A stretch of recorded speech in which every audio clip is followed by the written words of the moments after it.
And we're live. Welcome everybody to the Great Debate. Not a debate where both sides work to defeat one another, rather where both sides come together to find common ground. That's what we're all about here on Sulha. It's great to have you all here with us. We actually haven't done a great debate in a while. Lately it's been either myself debating or one-on-one interviews, and I'm actually excited to get to kind of sit back and enjoy. I miss my role as the moderator, so I'm excited for this. By the way, we've been trying to set this one up for a very long time. We finally made it happen, so I'm very excited. Before we get started, a quick shout out to our Patreon visionary members. We have Trivium Energy Pty Ltd, SOG Cannabis, Max Marine, Geffen Posner, Adam Becker, Maya, Kimberly, Jordan Walter, Nate Hinman, Julian Melser, and our one and only legendary member, Speedy Weedy. Speedy Weedy is a cannabis company in Southern California. If you live in Southern California, you can find a link to their website in the description. And we recently started doing memberships here on YouTube, so you can actually support the show by becoming a YouTube member. And we actually just got our first 2 members. So shout out to Football Fan and Nathaniel Hohauser. Thank you so much for the support. If you want to support the show, you can do it directly through YouTube, or you can go to Patreon, or find other methods of support in the description. All support is greatly appreciated, and it really helps us, do what we do here, and that's work to reconcile between Israelis and Palestinians. So let's get the show on the road. So Yehuda and Bassam are both educators. They're both religious individuals. They're both fathers, and they both support a one-state solution. Perhaps their views on what that state looks like differ, but that's what we're here to discuss today. So very excited for this one. So Bassam, I want to start with you because you've expressed that you are anti-normalization, but you do occasionally make exceptions to speak to Israelis. You and I have had a public discussion in the past, and now you're having one with Yehuda. So I'd like to give you the opportunity to explain your stance on anti-normalization and also explain why you feel there is purpose to having this discussion here today. Okay. Bismillah ar-Rahman ar-Rahim and alhamdulillah wa salatu wa salam ala Rasulullah. Thank you for hosting me. Adar, when we first came into contact over a year ago, and you asked me if I'd be comfortable with debates, I told you quite flat out, no, I don't really do debates. And I want to set the tone right away in that prior to this meeting, the 3 of us all kind of agreed that none of us want this to really be a debate. Having said that, I also told you that if there was anyone who I was willing to speak with other than yourself, it was Yehuda. And I'm quite familiar with his work. In fact, I'm probably more familiar with his work than he is with mine. What interested me about a conversation with Yehuda is the fact that in a very real sense, Yehuda and I both speak a very similar language. I don't mean literally the languages that we speak. I mean, we speak about similar things. Yehuda speaks a lot about the centrality of storytelling in building a national identity or building a collective consciousness. This is something that I dedicate an enormous amount of my time to, about the centrality of storytelling in developing your identity and the role that that plays in building a community. Yehuda and I probably have no problem in discussing the centrality of faith in our not just our personal lives, but the way that we experience the world. And that probably leads us to very similar conclusions about what any type of coexistence would look like. So to not go on a tangent, but just right off the bat, Yehuda and I probably already agree on the fact that something like Muslim-Jewish intermarriage is probably not something that we want to see either in our families or necessarily in our communities. This is when we speak about coexistence, I don't think that's something that he wants, and I don't think that's something that I want. Whereas for you, Adar, that might not necessarily be a bad thing or a problem. So there are just little things like that that make a conversation between Yehuda and I easier than one would be with other people. So we do have some things in common. The language that we use, the structures that we talk about are very similar.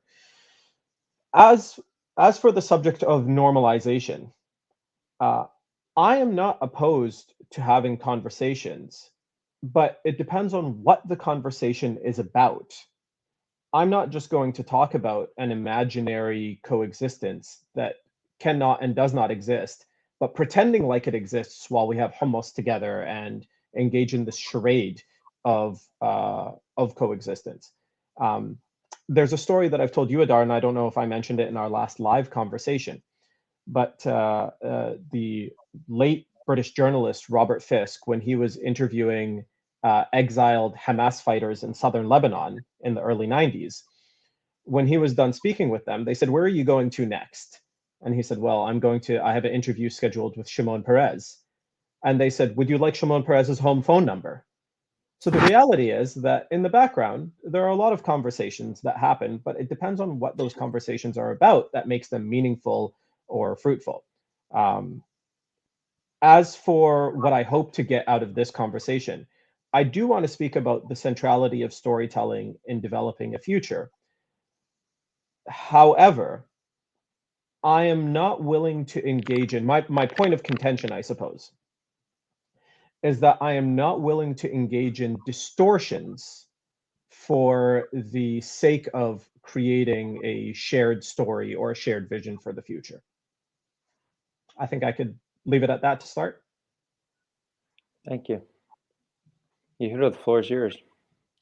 All right, thanks, Adar, and thank you, Bassam. It's a pleasure to be here with both of you, and I do appreciate your willingness to come and dialogue with me, even though I understand it's difficult, and that as on principle, you're not looking to engage with Israelis by and large.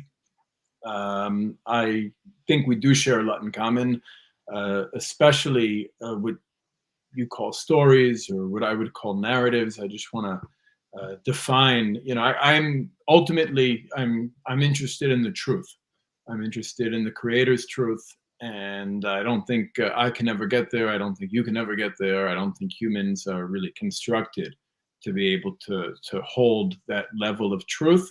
But I think it's good to spend our lives trying to get there. And in my experience, the more inclusive we can be of other people's truths, of other people's stories, of other people's perspectives, the closer we come to divine truth. Because ultimately that divine truth is really the totality of all of the subjective truths in the world, and even beyond that, of course. And when whether we're talking about Israelis and Palestinians, or other conflicts in the world, or even a divorced couple, or a friendship that just broke down, often people have different understandings of events. The way I would define a narrative is a collection of facts that are selectively chosen, organized to tell a certain kind of story, and contextualized within an ideological worldview. And I think that when we speak about the last 100 years, I know that there are events that took place before 1920 that contributed to this conflict, but I would really start the conflict at 1920. I think that's when violence first erupted between us. Although you're welcome to contest that if you like.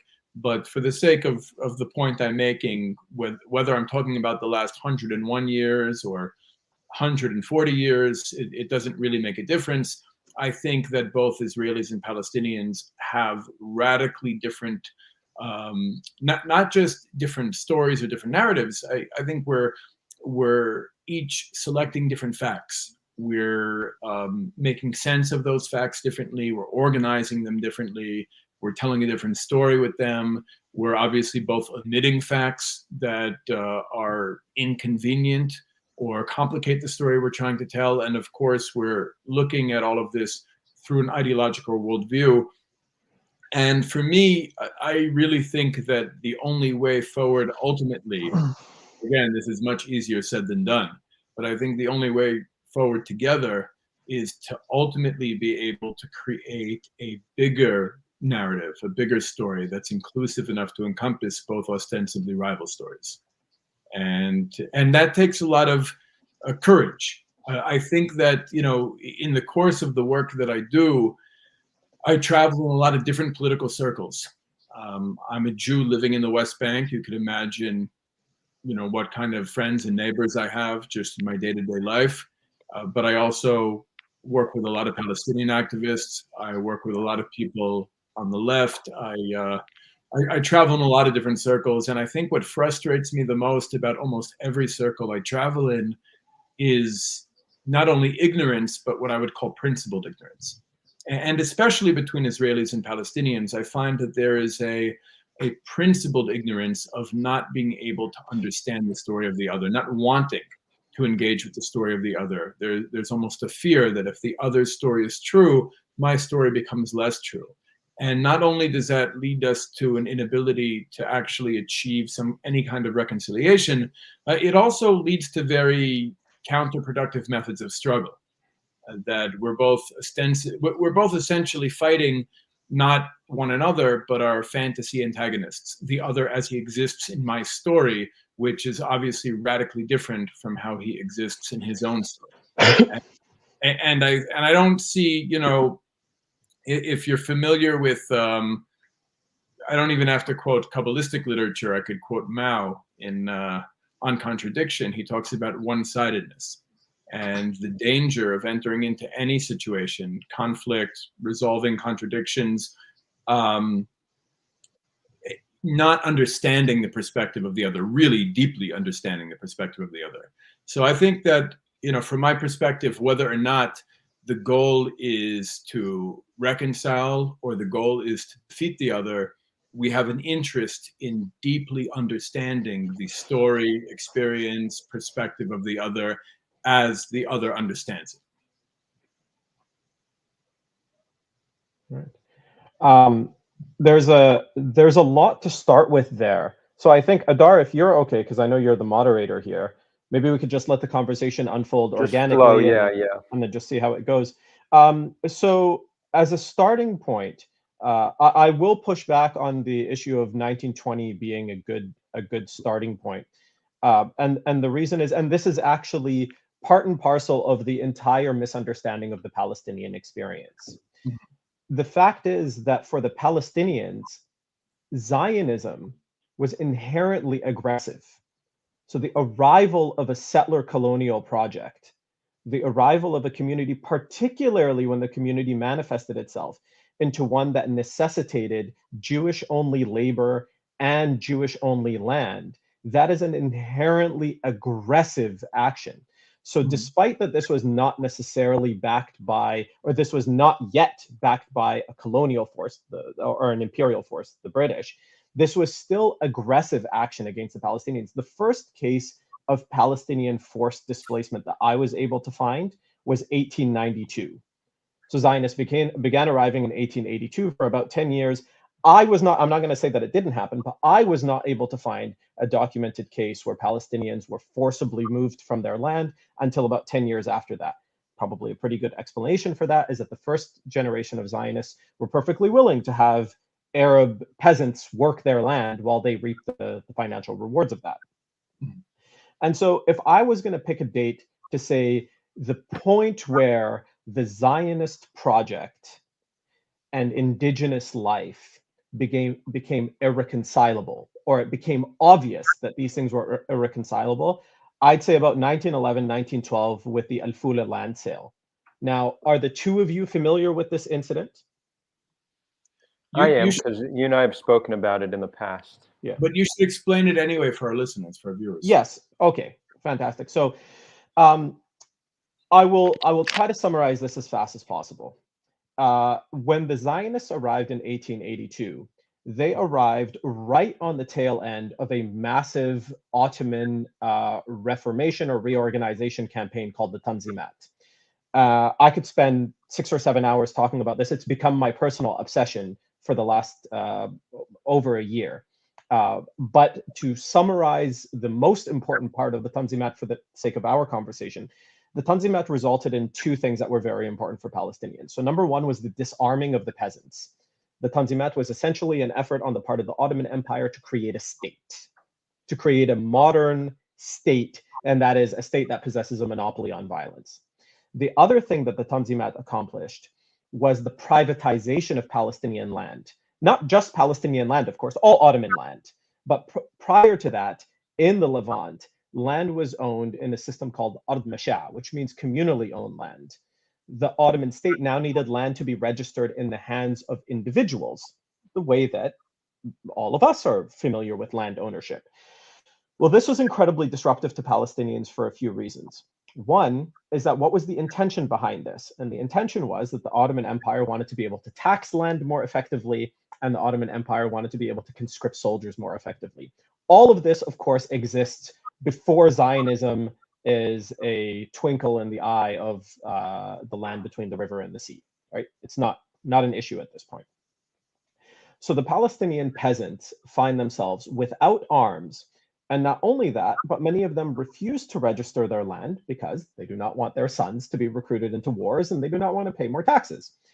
And so much of the land went up into the possession of either absentee landowners who had never seen and in fact did not own the land, but nobody had registered it yet, or in some cases, because Christian landowners were not recruited into the Ottoman military at the time, some Christian landowners were able to, I should clarify here, predominantly Christian landowners, there were some Muslim landowners as well, were able to register land in their name with the permission of some peasants who could come and say, hey, if my sons are going to be recruited into the military, if they were Muslim, if my sons are going to be recruited in the military, I could pay my way out of it. If they were Christian, my sons are not going to be recruited into the military, so it's not a problem. When the Zionists arrive, then you have tens of thousands of peasants who live on land that is not registered in their name. The consequence of that is that when the Zionists began purchasing land, the displacement of Palestinians was something that they did not have the means or the ability to resist. They were no longer armed, as I just mentioned, because that's something that the Tanzimat saw the end of. By 1910, 1911, now the game has become obvious to the Palestinian public.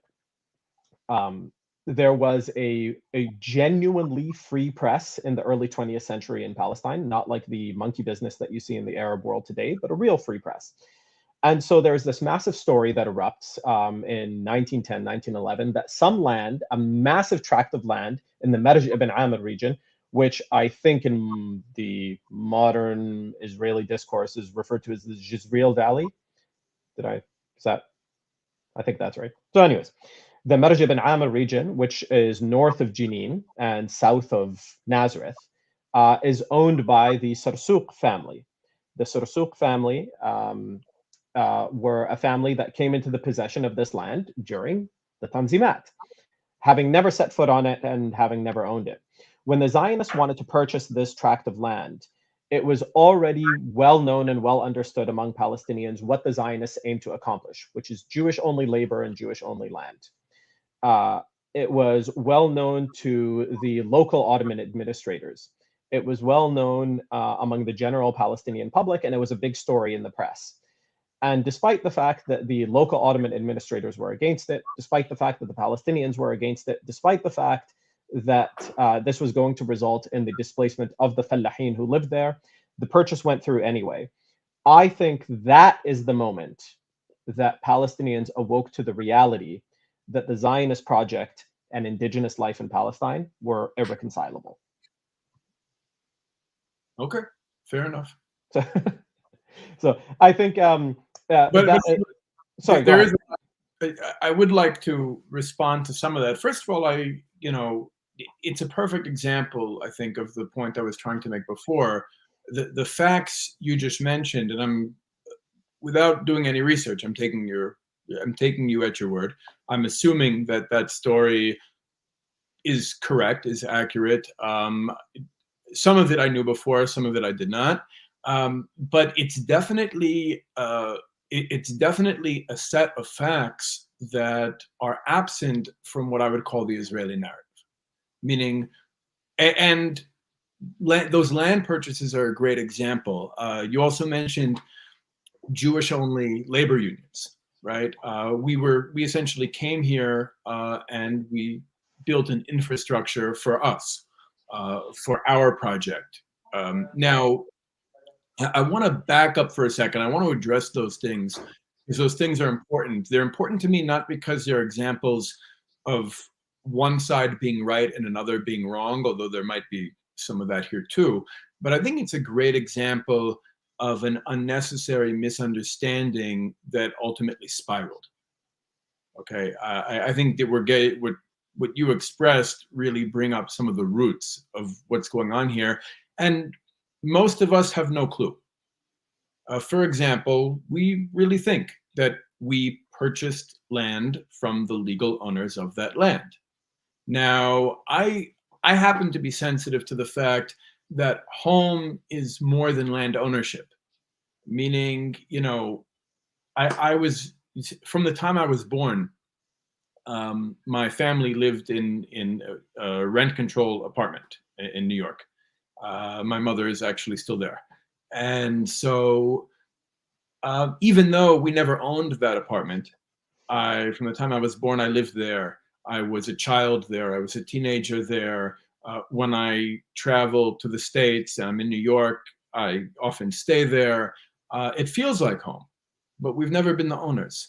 So I could definitely understand the experience of people who are on a piece of land for generations, even if they didn't own it, even if. And somebody came from somewhere else in the world and bought that land from some absentee landowner in Lebanon, and then said, move, we're building a kibbutz. Like, I can understand that whether or not they own that land on paper, that is an act of aggression, and they are being displaced from the only place they've ever called home, and where their grandfather planted the tree, and where their mother and her mother and her mother got water from the well, et cetera, et cetera. I understand that it's not always about legal land ownership, but coming from where we were coming from, we just understood we were buying land from who we thought were the owners. I assume in most cases. There could have also been situations where Zionist organizations knew everything you just said and were taking advantage of a situation based on all of the confusion you mentioned. That's possible too.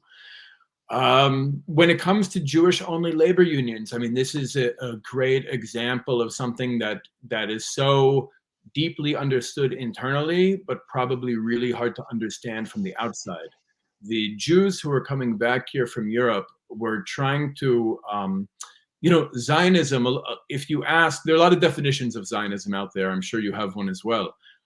But if you ask most self-defined Zionists to define the term, they'll usually say Jewish liberation.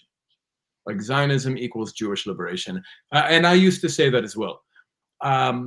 What I feel more comfortable with today is saying that Zionism should not be a synonym for Jewish liberation, but one link in the chain, one of many Jewish liberation movements that have existed over time. The reason why so many of us feel so attached to the word, I think, is because it was much more successful than its predecessors.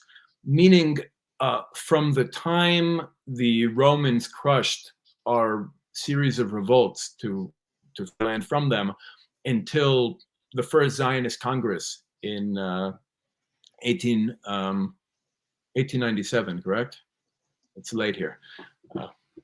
But between, let's say, between the 135, when the Bar Kokhba revolt was put down, until the first Zionist Congress, 1897, there were roughly between 10 and 20 Jewish liberation movements that tried to restore Jewish political independence to Palestine. The reason we don't remember most of these movements is because they failed. But each one was a link in a chain until Zionism came along, and using tools of colonialism actually succeeded. And essentially the story of how Zionism became a synonym for Jewish liberation. Now, the Jews coming back from Europe weren't just, and I'm specifically singling out the Jews who are coming back from Europe, because they, for the most part, led the Zionist movement. And they were, for them, Jewish liberation wasn't just about coming back to our land. That was a large part of it, obviously. Also about back to our language. That's why the revival of Hebrew was such a central feature. Revolution, I think it's one of the most revolutionary features of the Zionist project. But also, coming back to manual labor, meaning one of the problems with Jewish life specifically in Europe, is that we became alienated from the concept of working, actually with our hands. Part of it was just the professions we were limited to in certain parts, certain periods, and part of it was us. But one of the finest values of the late 19th, early 20th century was to actually learn to work with our hands again, for Jews to become manual laborers. And therefore it became a value that that Jews work these jobs, become farmers and build, etc. And that led to a culture of like Jewish-only labor unions, etc. Made sense to us internally, but externally, I understand that we were creating an entire infrastructure, including jobs, that was excluding the people who were here before us. And I think part of the problem, you know, we also have to be careful, even among the Zionists during this period, there are many, many, many rival tendencies. You know, they say about us, you know, 2 Jews, 3 opinions. Even within the Zionist, that's part of our culture, and that's something that a lot of, you know, the facts you'll discover in our story will make more sense if you just go in knowing that. But with Zionism, it's no different. There was all these different Zionist tendencies that agreed on some things, disagreed on most things. It's very hard to just say the Zionists monolithically wanted X. There were times when certain Zionist leaders related to the Palestinian question one way, and there are times when they related to it another way.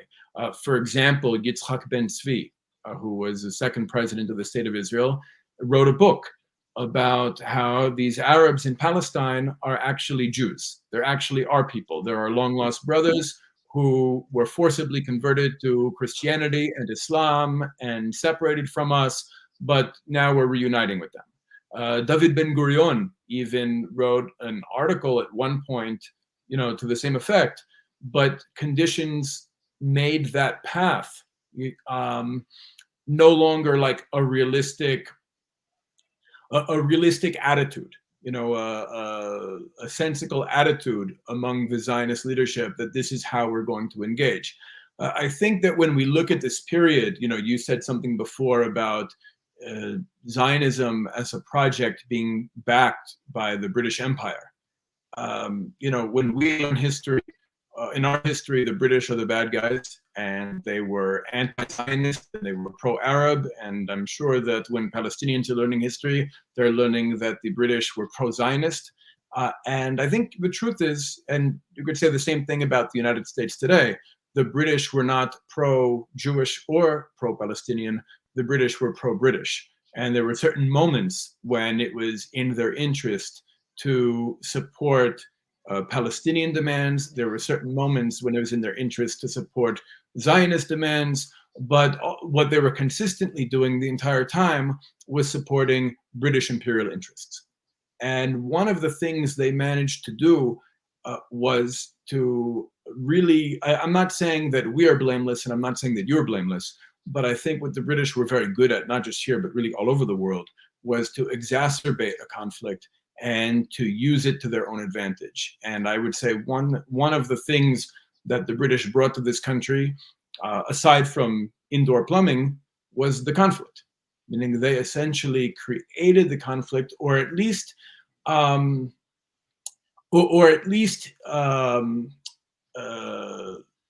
enlarged the conflict, you know, created a situation where there was like no turning back. And I think that really became their policy around 1919. So if we're going to move back the date of when this conflict started, it does complicate my story a little bit, but I'm willing to complicate my story if it gets us closer to the truth.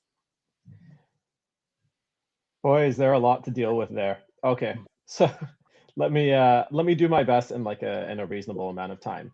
I have the fortune of being more familiar with Yehuda's work than he is with mine, and I said that earlier.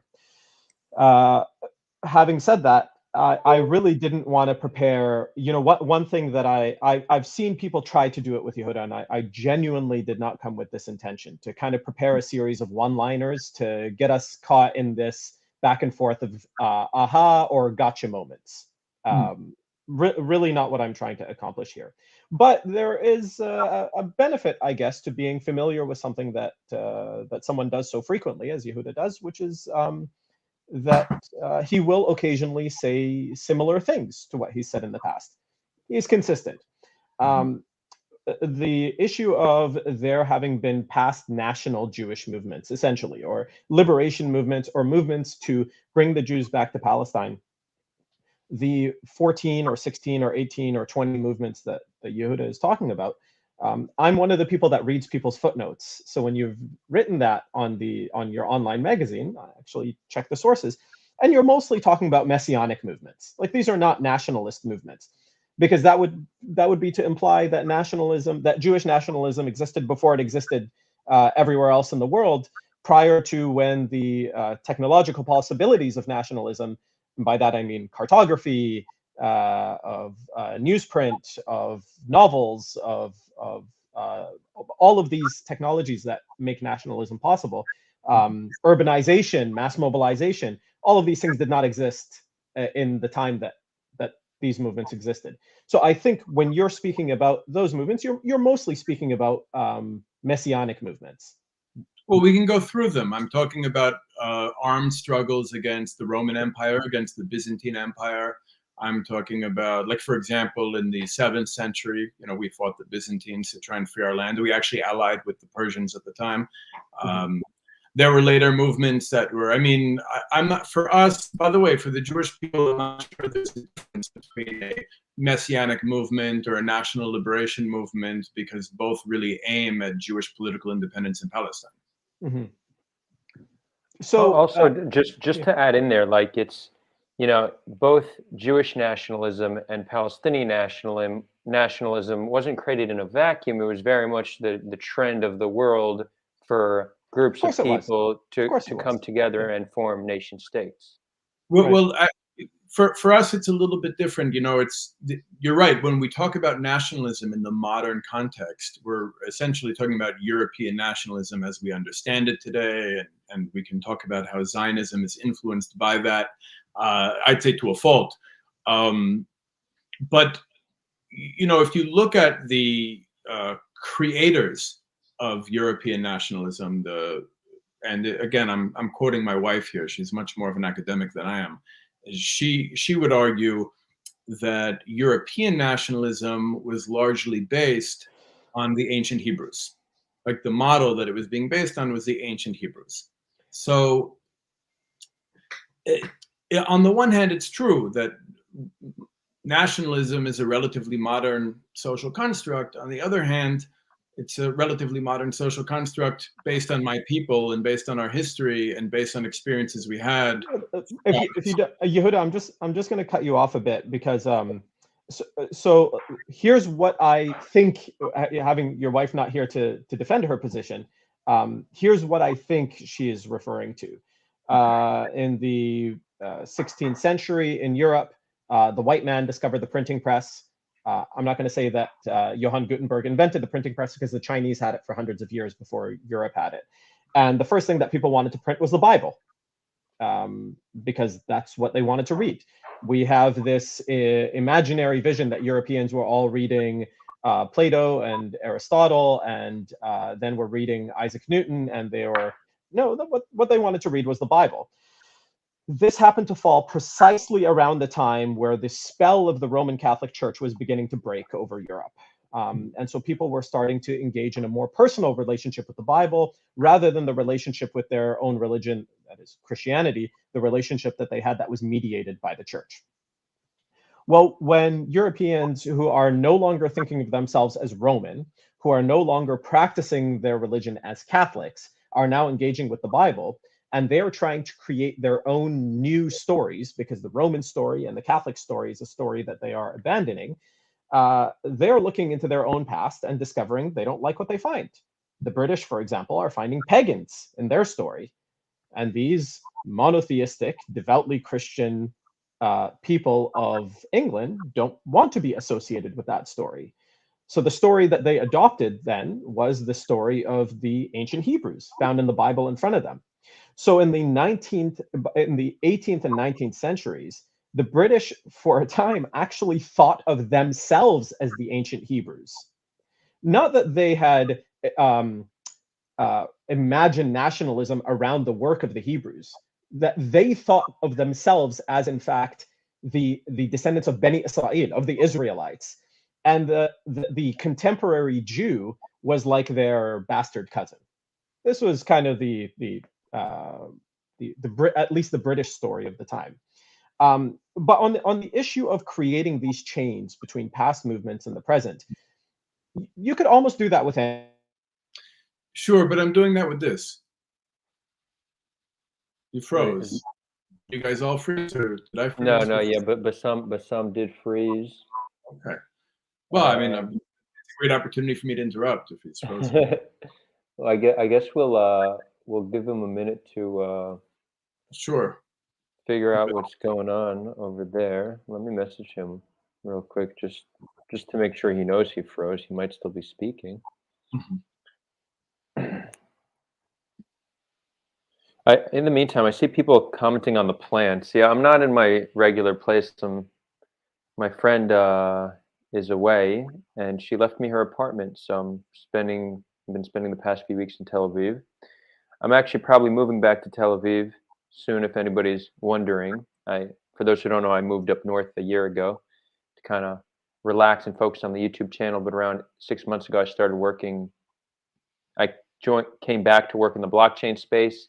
Our offices are in Tel Aviv, so I am here a few days a week, and it's pretty tiring commuting. So I'm probably coming back to the city. Bittersweet. I like the north. It's peaceful. It's beautiful. But most of my friends are in the city. I like the action and all that. So it's a trade-off. I guess the negative of me not being in my place, I don't have my mic, so whoever's listening just to the audio version, I'm sorry that the audio isn't as good as it normally is. I just have this little mic here. I apologize. And the lighting, I'm not. This is not my normal complexion. Okay, let me just say that it's making me way whiter than I normally am. But it's okay. I guess we'll make this a little intermission. If anybody wants to ask questions, I guess to me specifically, now's the time until Bassam comes back. Maybe we could toss some super chats in the mix.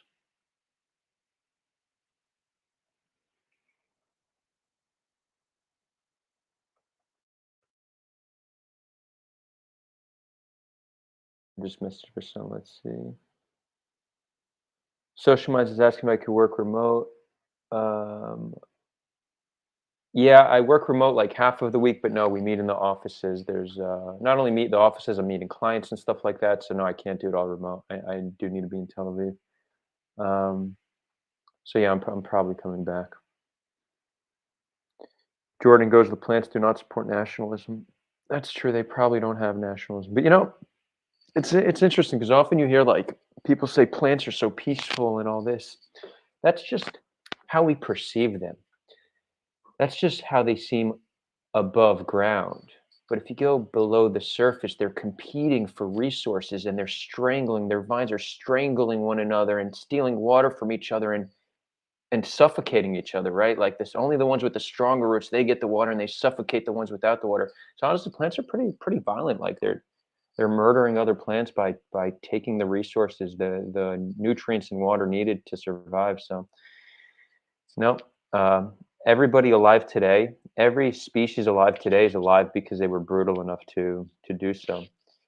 That said, we no longer. There we go. We got Bassam back. I'm going to finish my little shtick on plants and survival. That said, we finally live in a world where we don't need to be killing one another to survive. So we should build a world where we're no longer surviving, but we're thriving, right? So we finally got there. But plants, along with all other animals, exist because they successfully competed and defeated other species. So it is what it is.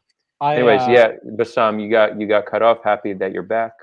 All right. So what I was saying is that to create a chain where one may or may not have existed is something that could be accomplished with anything. You know, a point that I made on my podcast the season that I recorded last year was the fact that, so I live in Vancouver, and Vancouver is one of the most ethnically diverse cities. It's the most Asian city outside of Asia. So huge Indo-Canadian population, huge Chinese population, a lot of everything. And but we also have a huge drug and gang problem. So if in 200 years from now, the situation were to devolve into basically a totally exclusive ethnic enclaves, some PhD somewhere will be written about how 2021 was the year where the Indo-Canadian gangs and the Chinese gangs formed the precursors to the Sikh death squads and the Chinese death squads of the 22nd and 23rd centuries. Like you could do that. You could look into the past and find essentially whatever you want, even when it's not necessarily there. That being said, that may not have been at the core of, it was more of a passing remark of what Yehuda was talking about, rather than at the core of what he was talking about. I think the thing that he mentioned about the role of the British and the role of the Zionist movement and the Palestinians is maybe the most important thing that we could get out of this conversation. And that is the idea that this is a conflict wherein the British Empire divided two indigenous peoples with equal claims of indigeneity. And that is something that I've heard Yehuda speak about before, but that is something that I would classify as a distortion. Because yes, the British Empire was concerned about the British Empire, but the advocates of the Zionist movement within the British Empire were Zionists. So David Lloyd George was a Zionist. Winston Churchill was a Zionist. Arthur Wauchope was a Zionist. Ord Wingate, who descended upon Palestine like a Nietzschean Superman in between 1936 and 1939, was a devout Zionist.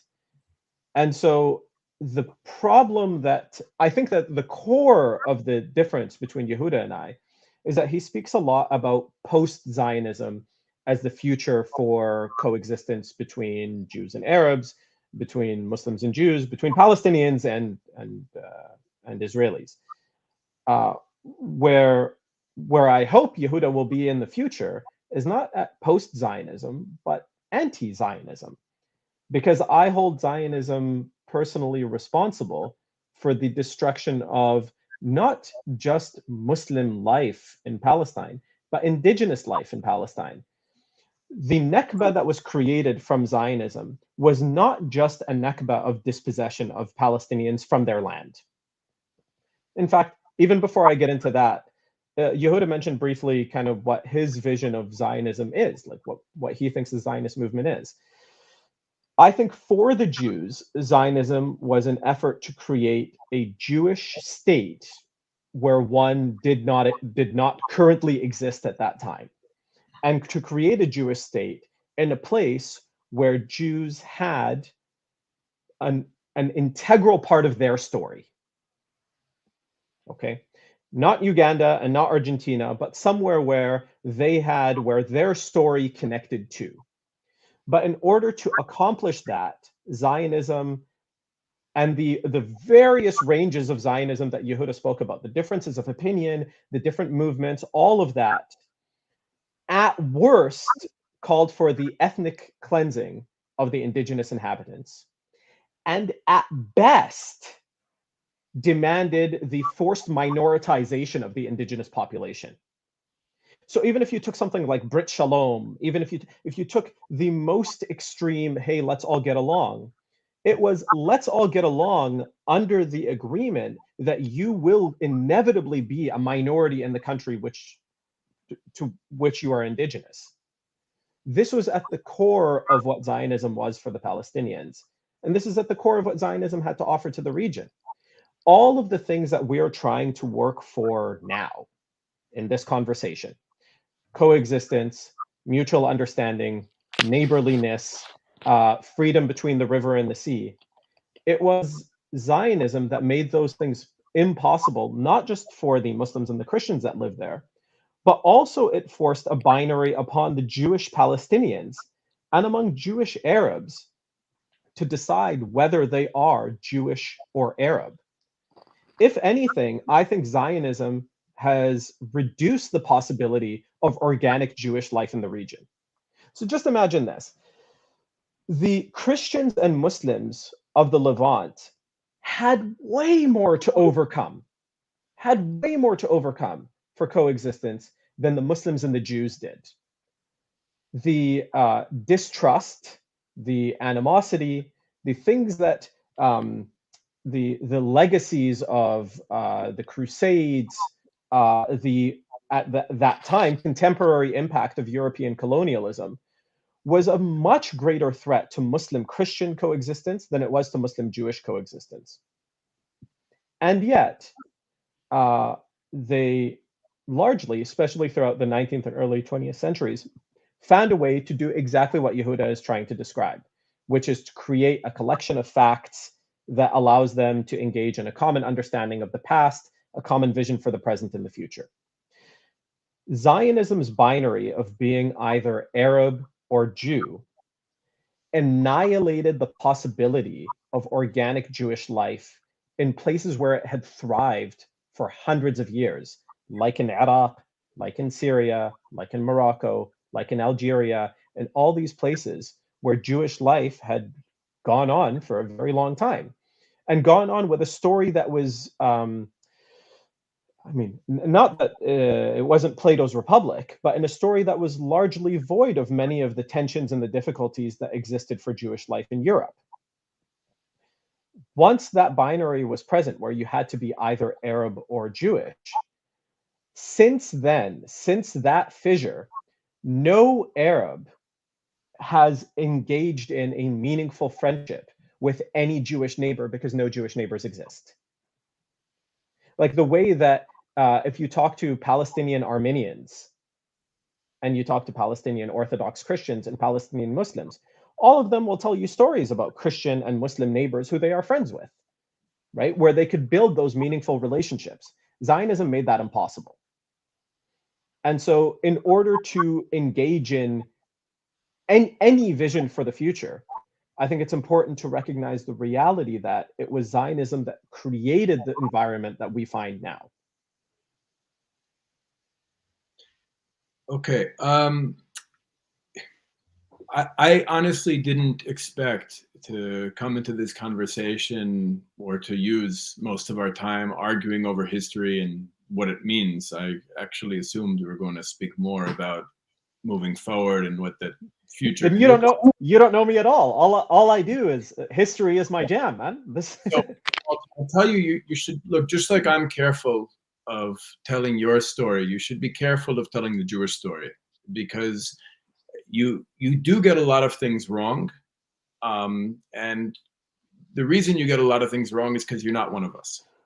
And you're talking about our story from an outsider's perspective, which some Jews do as well, by the way. You'll find one of the problems of one of the Jewish problems of our generation is that so many Jews around the world, and even some Israelis, engage their own identity and story as outsiders looking in. So you will find Jewish scholars and academics who might agree with some of what you're saying, but these are people who have been detached at certain point in history from their people's story.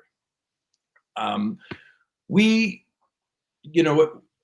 was a theme to Jewish history. There's something that we've collectively wanted for thousands of years, that we spoke about at every wedding and at every Passover Seder and at every Yom Kippur and at every circumcision. And that was that we are coming back to restore political independence to Jerusalem.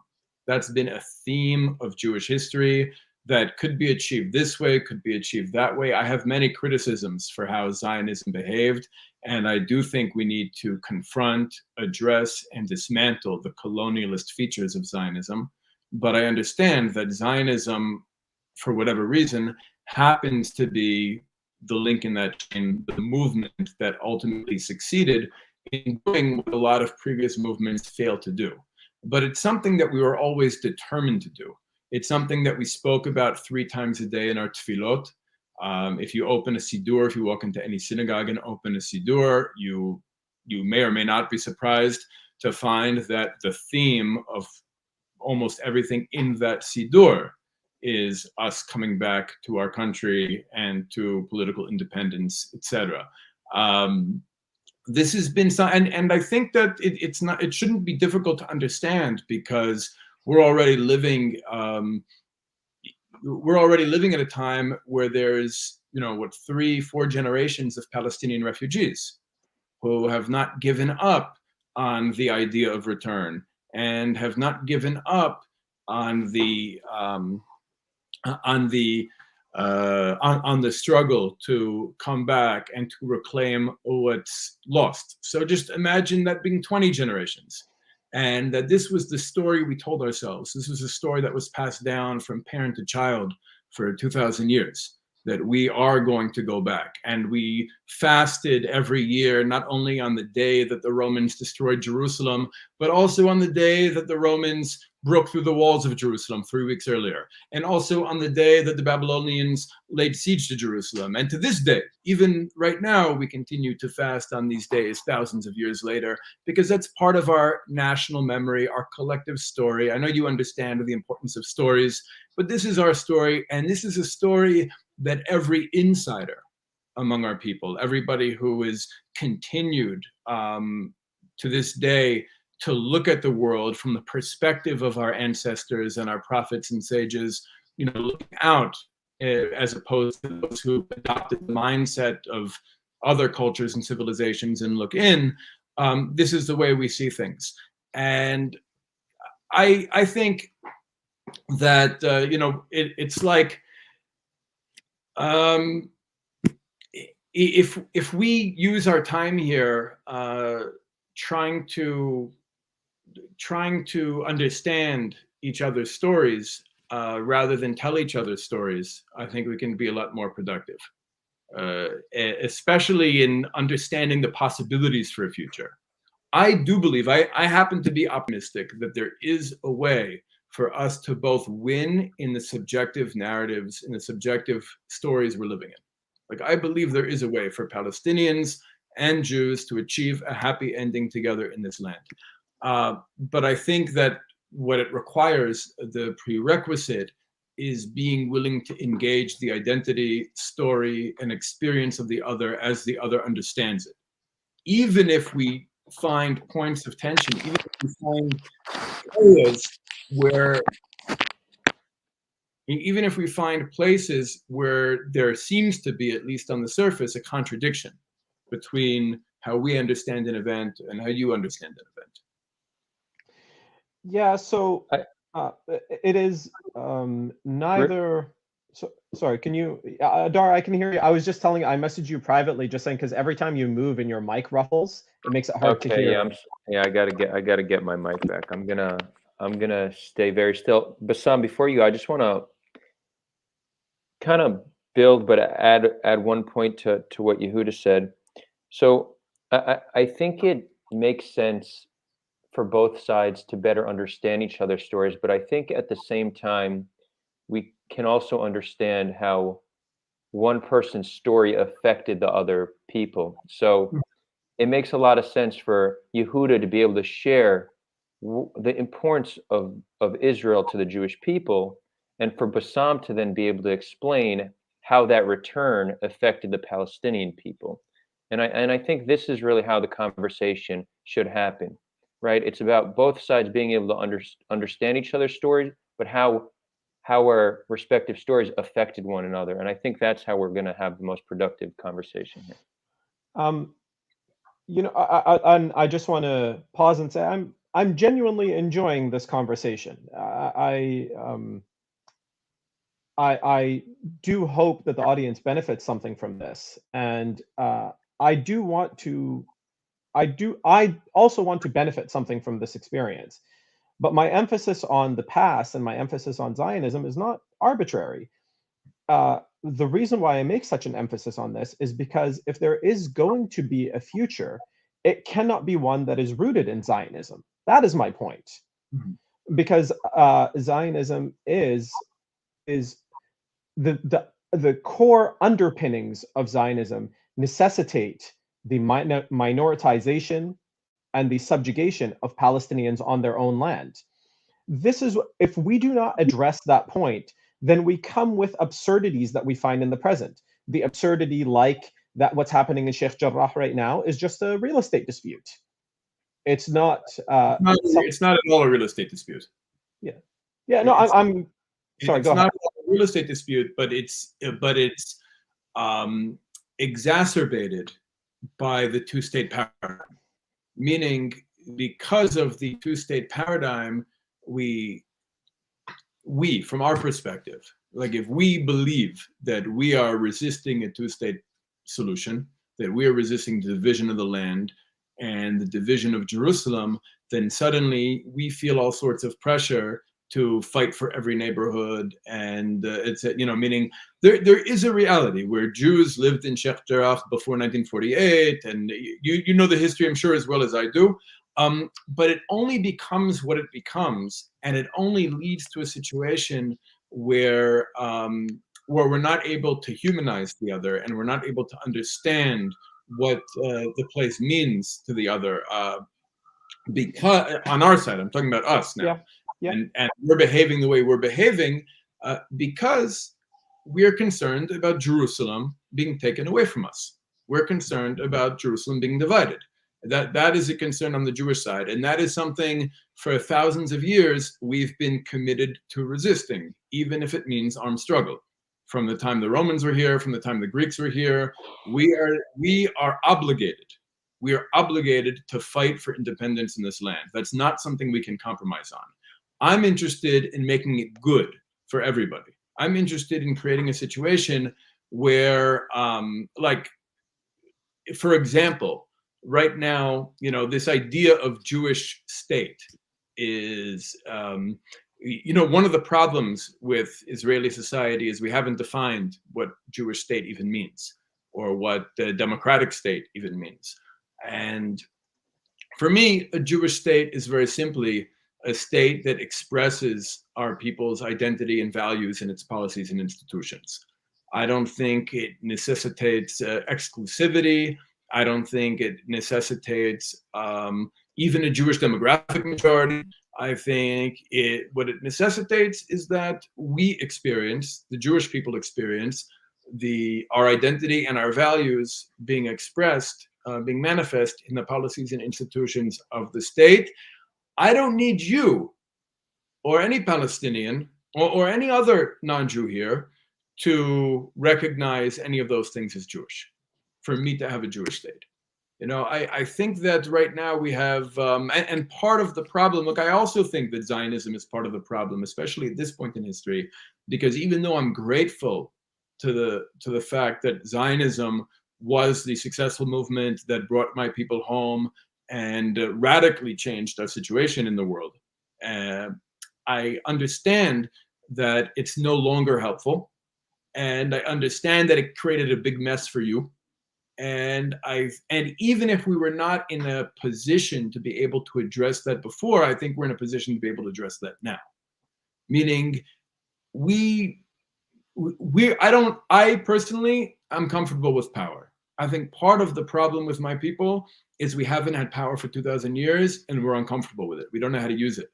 Sometimes we overuse it, sometimes we underuse it. We tend to overuse it with Palestinians. But we're not behaving in such a way that really achieves what I believe we came back here to achieve. Meaning, I don't think I have, you spoke before about indigenous claims or rights. For me, it's not about rights. I have a responsibility. I believe that I have a responsibility to make sure there's justice in this country for everybody. And that means that I have to be able to confront what we've done. That means I have to be able to take a look at the ugly parts of Zionism. the way Zionism impacted another people that was here before we came back. And I'm willing to confront all of that, but I'm not willing to compromise on my story or on the aspirations of my people for thousands of years. And I represent a sector of Israeli society that I don't think, I mean, the Zionism, unfortunately, has too many definitions today. And there are people who I wouldn't categorize as Zionists who self-identify as Zionists. Like even in the pre-state period, during the British Mandate period, I wouldn't, I wouldn't call the Lehi, the Stern group, the Fighters for the Freedom of Israel, they're not a Zionist group. There's something that was Zionist adjacent. And ultimately they had Palestinian members and they wanted to unite with the Palestinians. They even had leaflets in Arabic that they sent out before the 1948 war, trying to prevent the conflict from getting out of control. They wanted to unite the entire Semitic region. They didn't like the term Middle East because it's, middle of what, east of where, but they wanted to unite the entire Semitic region and all the Semitic peoples against all forms of imperialism, whether it be British or American or even Soviet. And they were critical of Zionism. They said Zionism is behaving like a colonial project. Zionism is aligning itself with British imperialism. We are not here to be Zionists. We're here as a people from this land, trying to liberate ourselves, just like our ancestors did. Right now, even though they were successful at forcing the British to leave, meaning even if you look at British documents, they'll say that they left Palestine because of Jewish terrorism. They had very little influence on Israeli society. And the Zionist leadership, the political leadership that took power, fell into essentially the same trap that our people fell into many times over in Europe. And that was trying to make ourselves useful to the most powerful Gentile we can find. That was the way we learned how to survive in Europe, unfortunately. And I think that's how systemic anti-Semitism operates, meaning Jews are enlisted to manage the oppression of others, and in return, we receive some kind of a sense of security, a sense of empowerment, but limited and dependent, meaning just to give an example, in Europe, in feudalist Europe, we weren't lords, we weren't the nobility, but we weren't the peasants. We were the tax collectors, we were the money lenders, we were the oppressors that the oppressed saw. And we cooperated in all this for two reasons. Number one, we experienced the peasants as anti-Semites anyway, who were against us and hated us, and all that. And number two, we felt that the more useful we can make ourselves to the nobility, the more safe we will be. And this is just something we picked up during our many traumatic centuries living inside the civilization that had destroyed us. That was basically, we weren't just colonized like the Algerians or other peoples. We were actually taken into the belly of the beast. We were internally colonized over and over and over and over again. We came back here with a lot of trauma and a lot of confusion and an identity crisis. And the truth is, you're the victim of that. Palestinians are very much the victims of all the trauma and crises that the Jewish people came back with. That's one of the reasons why I think it's so important for the Jews to have a post-colonial conversation, for the Jews to actually talk about what happened to us, how we were affected by it, what kind of society we want to create now that we're back. Do we want this to be a European-style nation state with Jewish decorations, or do we want something that actually expresses our values in a very real way? And we haven't had that conversation. What we've done instead is avoided it. We tried to avoid it through a two-state solution, right? We said, okay, we care about the land, we care about a Jewish state, and we care about a democratic state. But there are all these non-Jews here. So what are we going to do? Maybe we'll try to just gerrymander an artificial, ethnic majority by getting rid of the lands underneath a lot of the non-Jews. Essentially, that's the Israeli argument for a two-state solution. Now that we know a two-state solution is impossible, now that we know it's dead and B'ezrat Hashem buried, we can have real conversations. What kind of relationship can we actually have in a society that we experience as deeply Jewish, that we all experience as fully democratic, and where we can simultaneously experience the realization of our aspirations for thousands of years while you experience yourself as a fully included, equal member of a democratic society between the river and the sea. So Bassam, as a, yeah, go Bassam, ahead. before you respond, I want to pose a question. You could respond to Yehuda, but then also just begin to think about this, because I think this is really like maybe the gist of what we're speaking of here. So you both expressed that narratives are very important to both of you. And this is something on this channel we're looking for all the time. What is a unified narrative? How do we tell the story of Israel and Palestine together, right? Because today our narratives are so vastly different. They seem unreconcilable, right? And and none of us may have the answers. I know I don't know how to tell the story in one, right? Not yet, working on it. So I want to hear from both of you how you think what the narrative of our people living on this land could look like. So Bassam, feel free to answer Yehuda, but I do want to hear both of your opinions on what a unified narrative looks like. Yeah, I'll both Yehuda and I guess, say quite a lot in the amount of time that we're allotted, and it gives a lot to catch up on. I, as a Palestinian, cannot sift through the layers of Jewish history to find and verify like the one true Jewish opinion. Like somebody says that they are a Jew, I believe them. And somebody says that they are experiencing life as a Jew, and they are experiencing, they have a manifestly Jewish view of the world. I'll take them at their word. You are saying it, and somebody else says it, and it's not my job to verify whether that person is wholly Jewish or not. So you've presented a vision of the Jewish desire to return to the land. I've read Shlomo Sand. He's a historian. He says he's a Jew, and he gives his own perspective of it. And the joke. yeah, it's a joke. It's like me quoting Bassam Id. Yeah. So Shlomo Sand is like the Imam of Peace on Twitter. Yeah. As like a Muslim. Oh, like a Tawhidi. Yeah. So I get that he is widely perceived as like almost like an apostate from the nationalist No, narrative. not even. Yeah. Not even an apostate. Like I remember I watched one of his lectures expecting to be challenged, and I just couldn't stop laughing. Like it's not even like an understanding of his own people's the story he's trying to tear apart. He didn't even understand.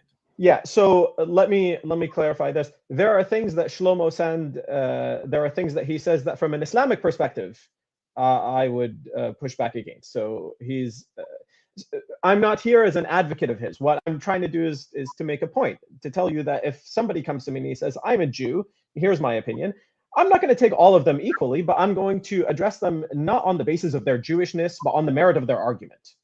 This is what I'm trying to get at here. So I cannot be expected to sift through the thousands of years of Jewish literature to find the one true Jewish voice. Sure. But then don't try to tell me my story. Well, I have to tell you how your story. Well, hold. I try to tell you the Palestinian story. Yeah. I'm listening. I want to learn it from you. I want to learn the Palestinian story from you. Don't preach to me the Jewish story. Yeah. I know. The story of indigenous life in the Arab world is my story, right? Okay. So there was a fissure point. Like there was a point where Palestinian Jews served in the Ottoman Parliament. There was a point where Palestinian Jews were on the Red Crescent Society with other Palestinians. There was a point, according to historian Eugene Rogan, who says that when the Ottoman Empire collapsed, that the single greatest advocates for the revival of the caliphate in Iraq were the Jews of Baghdad and the Shia of Karbala, right? Which blows your mind in the current context today.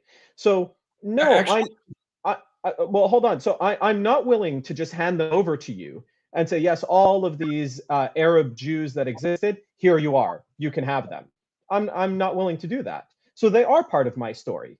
So I feel like speaking about the shared life that existed, as described by diarists like Wasif Jawhariya, who was a Palestinian Christian, who describes in vivid detail the experiences that he had with his Jewish neighbors and his Muslim neighbors in the closed living quarters of Jerusalem. This is our story. So I don't feel like, now I might not be talking about their Jewishness in telling that story, but this was the story of indigenous life pre-Zionism. So no, that I don't feel like I'm treading on unwarranted toes here. In fact, there was, as part of the indigenous experience prior to Zionism, I know that there was a thriving Jewish life in places like Safad. I know that there was a thriving Jewish life in places like Hebron and in Khalil, right? And yes, and in Gaza. So I do know this, and that existed for a very long time prior to the arrival of Zionism. And the point that I made in kind of the history portion of this conversation was the fact that Zionism was the fissure that made that impossible. And so in order to move forward in any vision of the future, there needs to be an acknowledgement on what it was that happened in the past. I wanted to speak a little bit about... Before you, can I address what you just said? Yeah. In general, I think that this will be easier if we each speak less and respond to one another before moving to other points.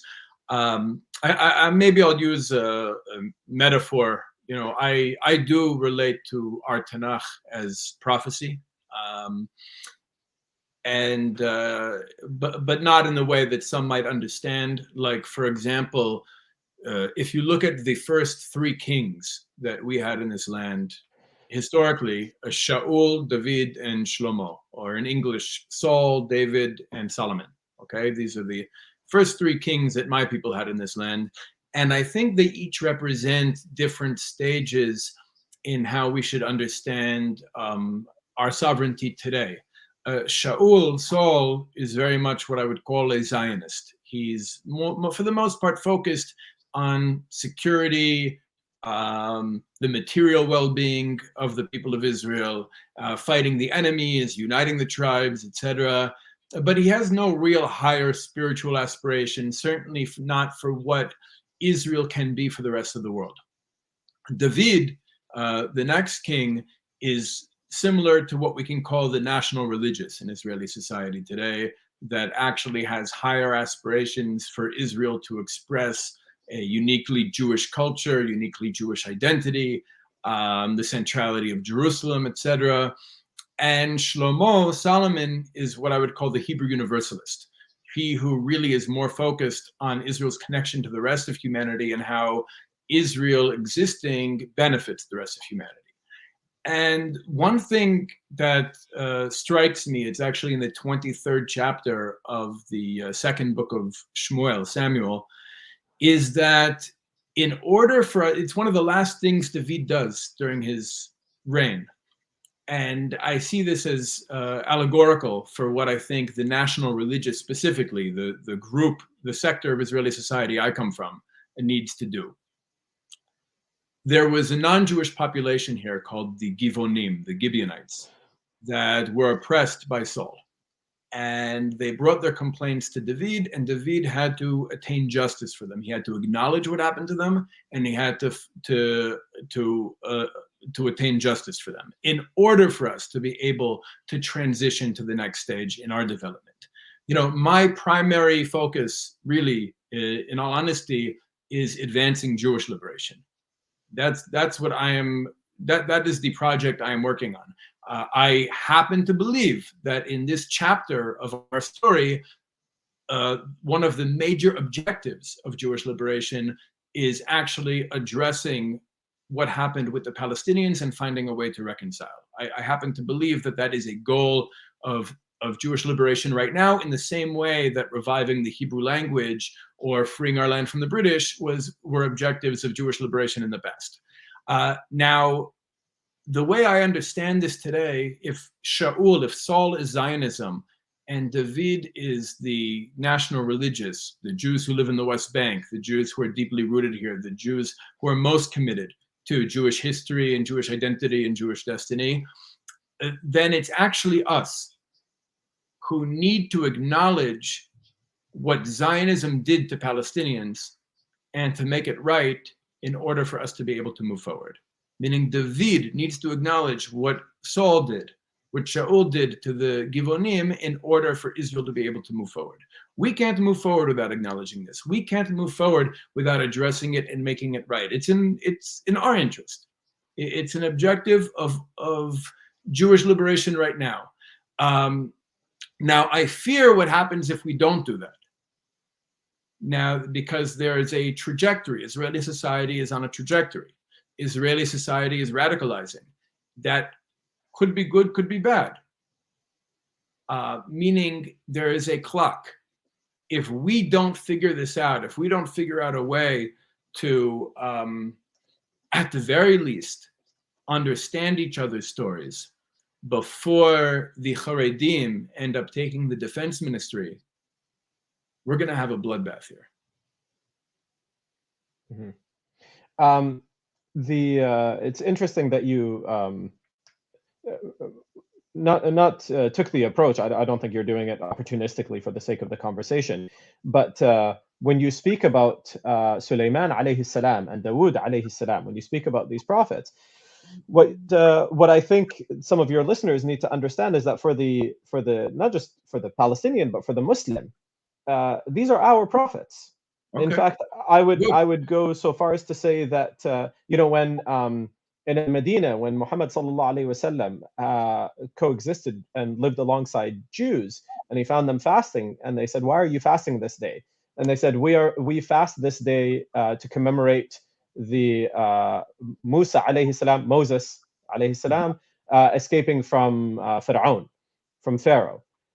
And he said that we have more right over Musa than you, meaning that Musa is closer to us even than he is to you.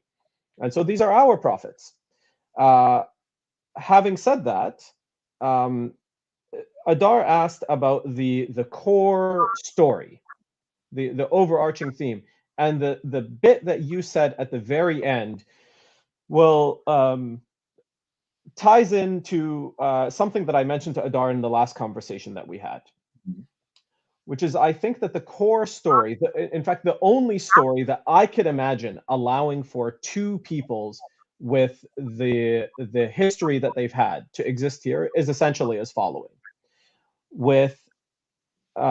To put it in a single sentence first, an unequivocal, unconditional apology and acceptance of guilt for the Zionist movement.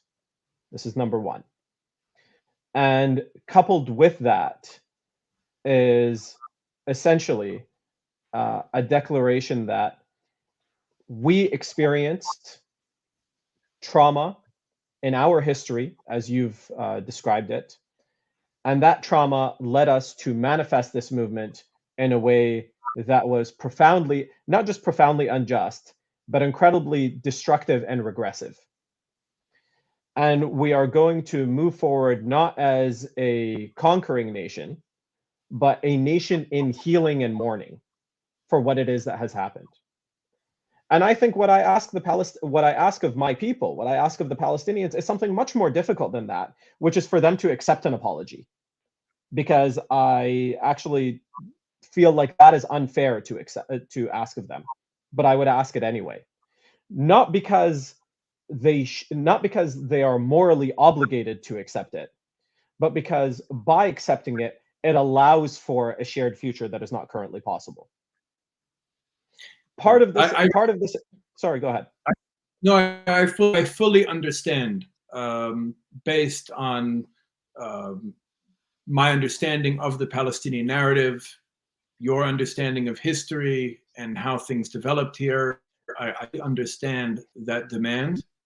I'm telling that not because I mean there are Israelis who just aren't ready to acknowledge or address it, but not because we also have a different understanding of what took place and why it's going to be very difficult to achieve what you're asking for. Meaning, just, for example, you mentioned before that there was a Jewish population in Tzfat and in Gaza and in Hebron. We know that in 1929 there were massacres, not in Tzfat because there the Jewish population that predated Zionism allowed the Zionists in to protect them. But in places like Hebron and Gaza, where the Jewish population said, no, we don't want the Zionists here. These are our neighbors. We've been living together for a long time. We have nothing to fear from them. Those Jews were massacred. And that is something that is so deeply etched into the collective memory of our people here. It's not just that we have trauma from Europe, we came back here and we took it out on you. We had a conflict with you, meaning we were being attacked. Now, I accept all of the reasons you say, meaning I accept that whether we understood it at the time or not, that the colonialist methodology that the Zionist movement used was experienced by Palestinians as an act of aggression. I can even accept that the violence Palestinians engaged in against Jews here, whether those Jews were part of the pre-Zionist population or Zionists who had come here, was in the minds of Palestinians an act of resistance. I can understand that. But I also understand, and I hope you can understand, that Israelis understand that story, that history very differently. And for me, I personally believe that the healthiest approach and the most Jewish approach to criticism is not defensiveness, but introspection. Thinking about, is this true? Maybe it's partially true. What can I do to correct it? What have I contributed to it, etc.? Like that's my response when I hear a lot of the things you're saying that are new to me. Like, I think, okay, that needs to be incorporated into my story. I could do some research, meaning there are things I've heard before, things I haven't heard before. Again, I'm assuming the story you're telling me is the story that at least some Palestinians are living with and experiencing. But moving forward is going to require us to both accept the truths in each other's stories, not the lies. I think we both get it wrong when we talk about each other. When Israelis talk about Palestinians, I think we sound incredibly ignorant. When Palestinians speak about Jews, even when not trying to sound ignorant, but every time you said Arab Jew, that grated on me. And I'm sure there are a lot of Jews listening, and I'm sure there are a lot of Mizrahi Jews listening, Jews from Arab lands who get upset every time they hear you say Arab Jew. Not because they didn't live in peace with their neighbors for many centuries, but because their identity ethnically was always Jewish, not religiously. For us, Jewish is not a religious identity. For us, Jewish is my people, my ancestors, it's another thing that needs to be factored in here, by the way, in terms of moving forward, is we have to accept, and this is, I think, ultimately a good thing, that we both, Jews and Palestinians, have radically different conceptions of national identity. That's one of the reasons it's so easy for us both to deny the identity of the other, why so many Jews can say there's no such thing as Palestinians, there's no Palestinian people, it was invented, blah, blah, blah. And that is why so many Palestinians can deny the existence of a Jewish people. They can say, yeah, there's a Jewish religion, but there's no Jewish people. Because we have radically different conceptions of Jewish identity, or national identity. But it's also, in my opinion, a positive thing, because it allows us to move forward and create some kind of solution between the river and the sea that might allow us each to fulfill our national aspirations. And that wouldn't be true if we had identical understandings of national identity. So I agree with almost 90% of what you said. There wasn't and especially the fact that you acknowledged, at least in reference to what I said before, the fact that the very arrival of the Zionist movement and the way that the Zionist movement manifested itself very early on into its history was inherently aggressive. So of course, every Palestinian reaction to that aggression was resistance. And you obviously have a decent understanding of this, having communicated with a lot of people. The different understandings of... One thing I would add, though, is I'm not sure how many Zionists at the time were aware of that. Of which part? Of the what they were doing, of how it was affecting other people. I think yeah, Ahad Ham was familiar. Hara'am is one person, but I'm saying in general, and he didn't really have his hand on the levers of things. I think that in general, I'm not sure how much you appreciate the fact that Palestinians are actually very peripheral to our story and have been. Sorry. Sorry to cut you off. This is a great point to pick up on, because if you read the diaries of the settlers from the first and second Aliyah, their description of the Palestinians are the strangers, right? This is the word that they used frequently. I don't know what the Hebrew word was for what they were describing, but in the translations that I've read, they're always referring to them as the strangers, which brings us back to a point that probably we didn't discuss in enough detail, which is the importance of understanding Zionism as a settler colonial movement. Both settler because they were coming from somewhere else and settling in a place that they did not live in before, but also colonial because you could talk about it as much as you want, but if you've lived among another people for 3,000 years, you're going to pick up a lot of their habits. You're going to pick up a lot of the way that they view the world. The very idea of a state as envisioned in Europe was an inherently colonial idea. This is not the way that the indigenous peoples of the Levant and North Africa, all the way to the borders of Afghanistan, this is not the way that these people organized themselves for a very, very, very long time. The very suggestion that the best way to organize people is under a single institution that possesses a monopoly on violence, where everyone within those borders engages in one collective story, is a fundamentally European idea. So the Zionists that came with that objective, whether it was both sides of the Jordan River, whether it was a monarchic or a republic or a kind of like military dictatorship, all of those things are cosmetic. They're cosmetic changes on a fundamentally European idea that is not the way that indigenous life was organized at the time. It is very important to understand it. But sorry, go ahead. Can I build on that? Because I think that's what you're bringing up is very important. I think, again, going back to what I said about narratives is, depending on the facts you choose to center, you can look at the Zionist movement as a colonial project, a European colonial project. If you use different facts, you can look at the Zionist movement as an indigenous people's liberation movement. It really is a question of what facts you are using to tell your story. And I think part of the problem is that my people is very unique in history. There's no other example that I can find of an ancient people that was violently displaced from its land, but somehow managed to maintain its identity in exile for 2,000 years, and then come back to sovereignty in the land it was displaced from using colonial tools. Meaning that it's, I get why it's so confusing. It's confusing for different reasons, people. Meaning internally, I don't most Israelis even understand what colonial tools means. I have trouble learning it. Every time I get into this discussion with neighbors, friends, other Jews, they're like, "What do you mean colonialism? We're not colonizers. We're from it. It's a land we were kicked out of. We came back." That we it's so clear to them. When I have these conversations externally, it's the opposite. Meaning because people don't understand how we've seen ourselves or understood ourselves or what we've wanted for thousands of years. And all they see are, humans coming from Europe using colonial tools, in some cases collaborating with the British and creating, as we've already talked about, an infrastructure that's exclusively for them.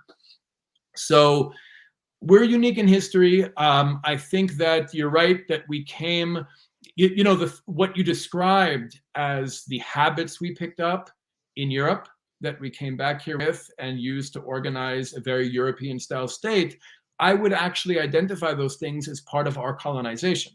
As part of the colonization, we experienced layers, meaning we were, again, like I said before, we weren't just colonized in our own land and, forced to eventually revolt and claim our independence. We were Ashkenazi Jews. We were taken into the lands of the people who had destroyed us, and we were oppressed and persecuted in those lands century after century after century, and many aspects of our identity, many aspects of our culture, many aspects of our worldview were impacted by that experience, were impacted by that trauma. And that's one of the reasons why I think healing is so important for both of us. Jewish healing, our liberation at this point is intertwined. I don't think there could be such a thing as Jewish liberation without Palestinian liberation, and I don't think there could be such a thing as Palestinian liberation without Jewish liberation. And it's not just a cute soundbite. Like, I mean that in a very, very deep way, because until we face the trauma we've experienced and try to decolonize and actually indigenize, I don't want to argue about who is more indigenous, but I do want to indigenize. I do want to start to behave like a native and not a colonizer. Meaning, I would whether or not we're an indigenous people, a colonial force, whatever. One thing is for sure, we've been acting like colonizers, and that's contributed to this problem, and we have to stop. And go ahead. Guys, real quick, we have around 20 minutes left. I do want to take some audience questions. So audience, start asking questions. We'll try to get to as many as possible. They're just arguing each other. Yeah, real quick. Of course, we're going to prioritize super chats. So start asking. Bassam, in the meantime, you can respond. Yeah, no, I know I've read enough Zionist literature to recognize the belief that the Jewish experience is unique in the world, and there are some things about the Zionist movement that were unique relative to other settler colonial movements. However, every single settler colonial movement ever dressed itself up in some indigenous language, right? Like I don't see enough of a difference between the Zionist movement and the Italian invasion of Libya, where the Italians basically said this was part of the Roman Empire. We are the inheritors of the Roman legacy. When the French moved into Algeria, they said that, look, Thomas Aquinas was actually from Algeria. There are some of the holiest places in Catholicism, some of the holiest cathedrals. And so we are going to basically reconquer what is ours. And yet we universally recognize that these things are settler colonial movements, that these things were imperial enterprises. That's why it's so important for as what you call it, Jewish liberation, and for the liberation of Palestine, to be able to acknowledge that Zionism was the problem. Not that Zionism was a healthy part of the leapfrogging toward liberation, but that Zionism was actually a massive step backward. I see Zionism as having hindered Jewish life. I said this earlier, having hindered organic Jewish life in the Middle East. My mother-in-law is old enough to remember Jews in Iraq. My wife is from Iraq. She's not Palestinian. So she's old enough to remember Jews there, and there are none now, right? And this was Jewish life that had persisted for a very, very long time. These are not Jews that really, in the most meaningful sense of the word, did not come from somewhere else. They were as Iraqi as everybody else who lived there. And yet it was the binary of Zionism that forced that to... Sorry? They weren't. The Jews in Iraq were only in Iraq because of a crime committed against them by the Babylonians. They were uprooted from their own land. They were uprooted from Jerusalem and taken to Babylon. That's how they got there. And those Jews, and those are the Jews who chose to stay when the Jews who later became Ashkenazim came back. Meaning there was a certain point in history when we were able to come back to our land, and some of us did, and some of us didn't. And what can I say? Like those Jews who decided to stay in Babylon became the Iraqi Jews, but now they're back. But this is my point, that I can't. I cannot come and say, no, I know somebody who's more Jewish than you, who said, I've spoken to Jews who are happy to refer to themselves as Arab Jews. Avi Shleim is a descendant of one of these Iraqi Jews who says that his father never for a second felt at home in Israel. That from the time that he arrived, that he was faced with unrelenting discrimination, and that the only people that he felt at home with were the the Arab harbor workers of Jaffa, who were the only people that he felt were that he could connect with. That he was essentially an alien among his people. Okay. So I'm going to tell you now, when Zionism, or whatever semantics we're going to use, let's say the colonial features of Israeli society, when that becomes dismantled, okay, I'm what's underneath that. The Jews like me are what's underneath that. So how do the Jews like me, those who really, we're not coming for the reasons that all the Zionist literature you read state. We're here because our ancestors were displaced from here, and for generation after generation after generation after generation, we've been determined to come back here. We're willing to fight, kill, and die for Jewish self-determination in this land.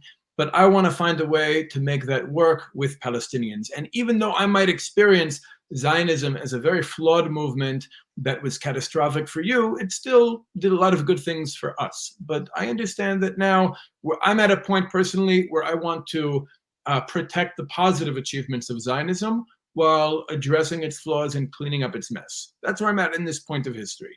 And what happened to you is that mess.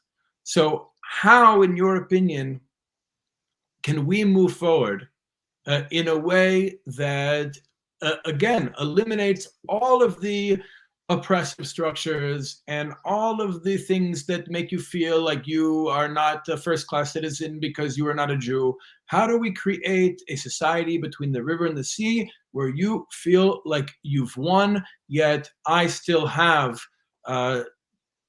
Jewish independence in the land of my ancestors? What a great question. And that really boils down to the very end of this. Number one, I will never agree to anything that subjects Palestinians to be the testing ground for your trauma. Okay. So this is number one. I mean, you've already been worse than that, unfortunately. Yeah, right. And so any final status, like if we were talking about, and in the end, you know what, Adar, any final status negotiations shouldn't be between Yasser Arafat's and Yitzhak Rabin's. It will be between two people who are probably a lot more like or like Yehuda and I on the political spectrum. But anyways, so number one, in the final status, nothing that subjects the Palestinians to be the testing ground for Jewish trauma. In addition to that, I will not sacrifice Arab and Muslim unity for any other kind of unity. Something that I've said to Adar that's not a very popular opinion among Palestinians today because it doesn't really fit into the nationalist historiography, but it would have been a very popular opinion in 1920, is that Palestine and the indigenous people of Palestine are an organic part of the region. What I think, if you peel back the layers and peel back more and peel back more, what the people of Palestine want more than anything is to wake up in Gaza and pray Fajr, and then drive to Masjid al-Aqsa and pray there. And then for Salat al-Isha at the end of the day, maybe arrive in Damascus and pray at the Umayyad Masjid there. To be able to go everywhere in the region in the time that it should take, given the technology of the time. Mm-hmm. And that to me is you want my ultimate goal. This is my ultimate goal. And the last non-negotiable is that we need to move past the illusion that Masjid al-Aqsa belongs to the Palestinians, because it does not. Masjid al-Aqsa is the responsibility of every single Muslim on earth. I am not able to negotiate over 1 inch or 1 stone or 1 centimeter or one pebble of something that is the property of every single Muslim on this planet. It's not mine to give away. It's not mine to negotiate. It's not mine to share. I think we're going to have another discussion one day about Yeah. the ideal role of the children of Israel from an Islamic perspective, and Sure. what it means to be a Muslim from a Torah perspective. Yeah. Okay. I'm definitely happy to set up a round 2. I think this was an excellent conversation. I think the audience agrees. I do see some people in the chat getting upset, and I just want to like put a reminder out there that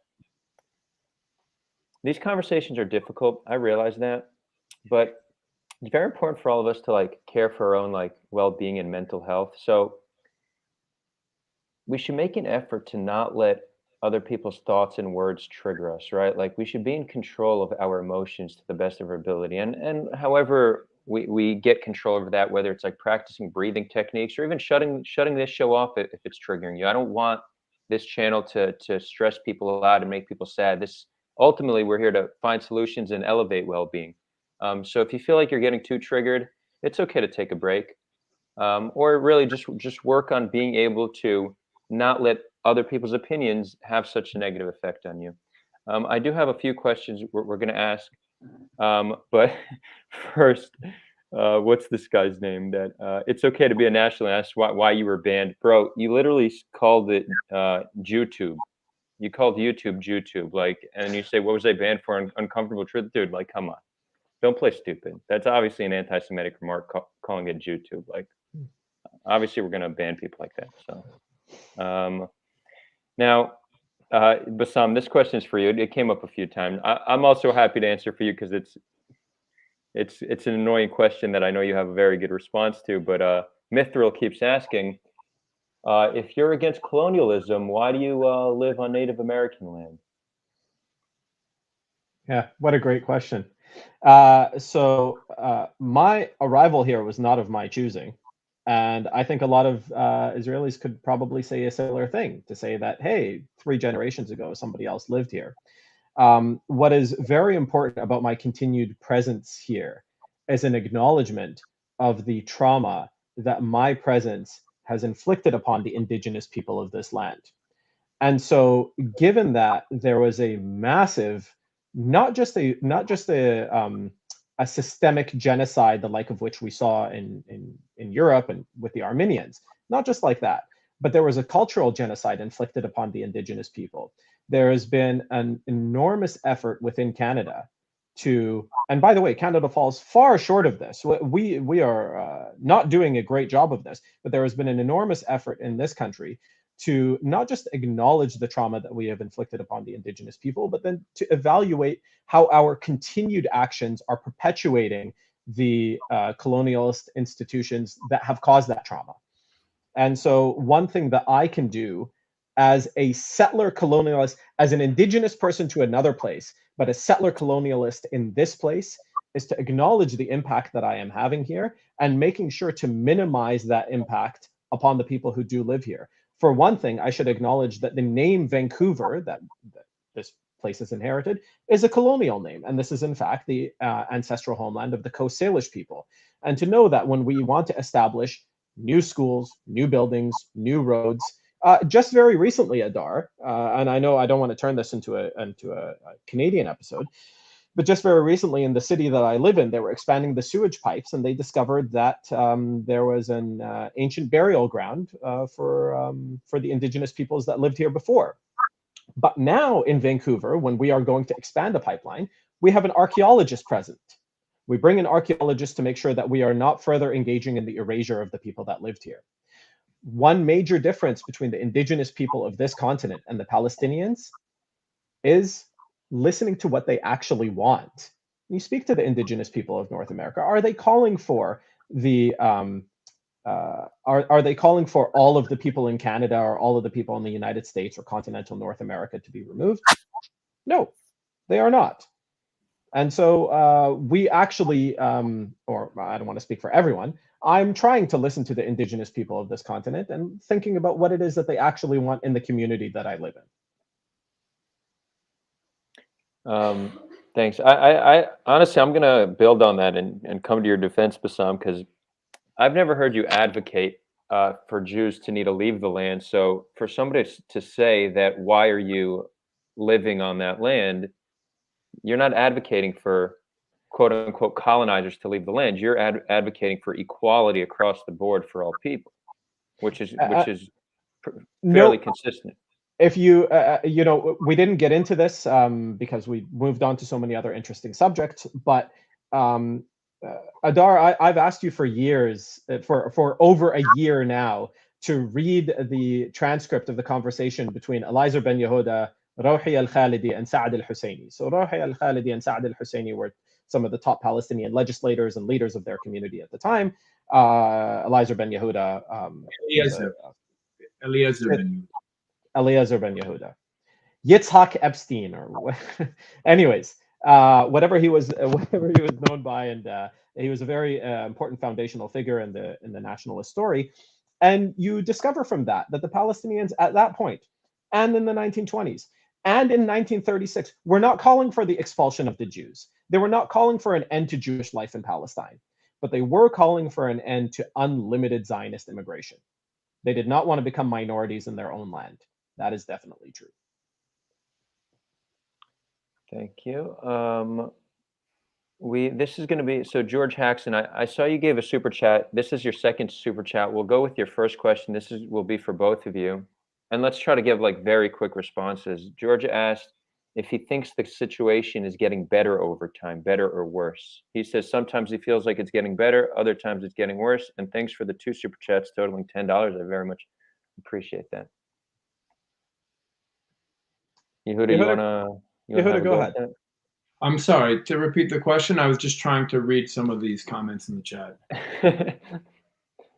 For the sake of your own well-being, you probably don't. Do you think the situation, the conflict is improving over time, or is it getting worse over time? It's definitely not getting better.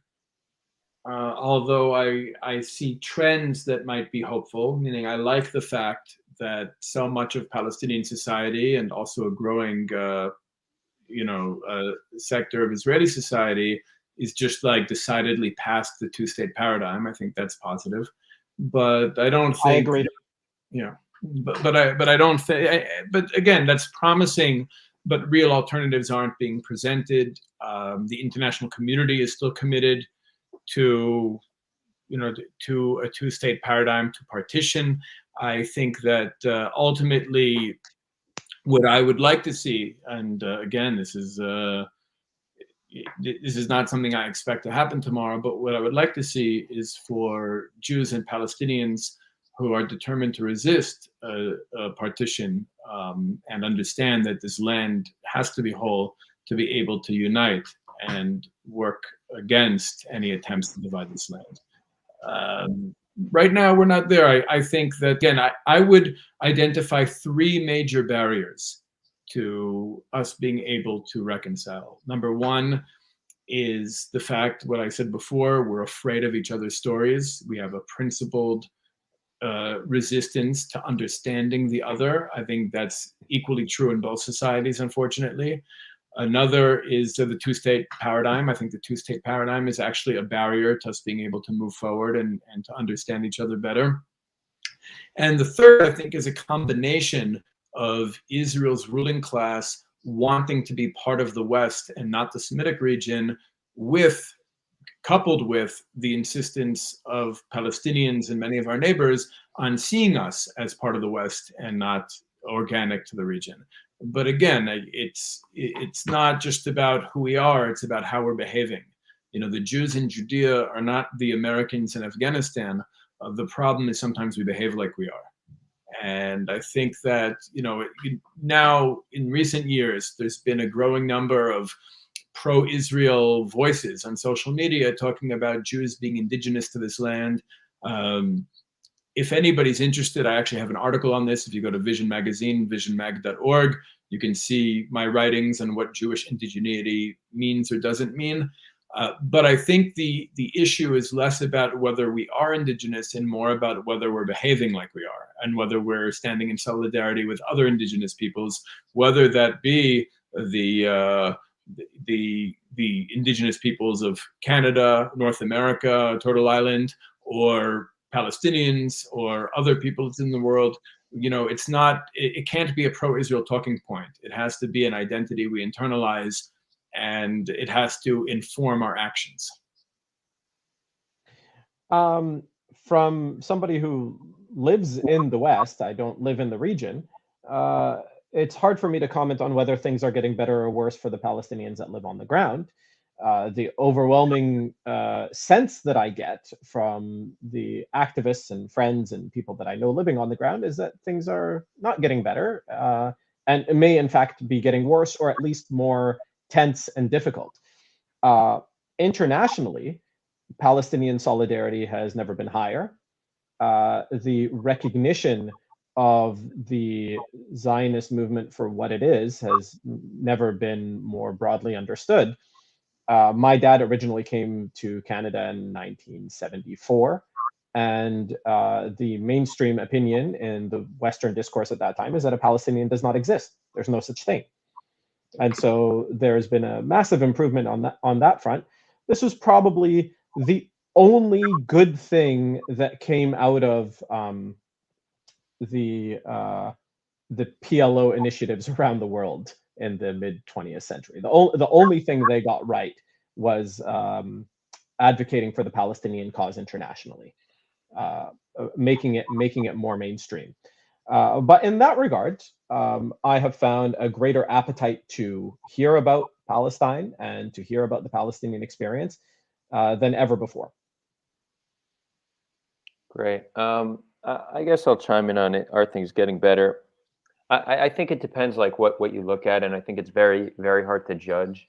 And it's possible things might need to get worse before they actually get better. But if you look at like the demographics, some of the polling shows that both populations are radicalizing. Although recent polling came out, Palestinian polling came out, some of it was surprising. I'm not going to go through it now, but I think we're going to do an episode.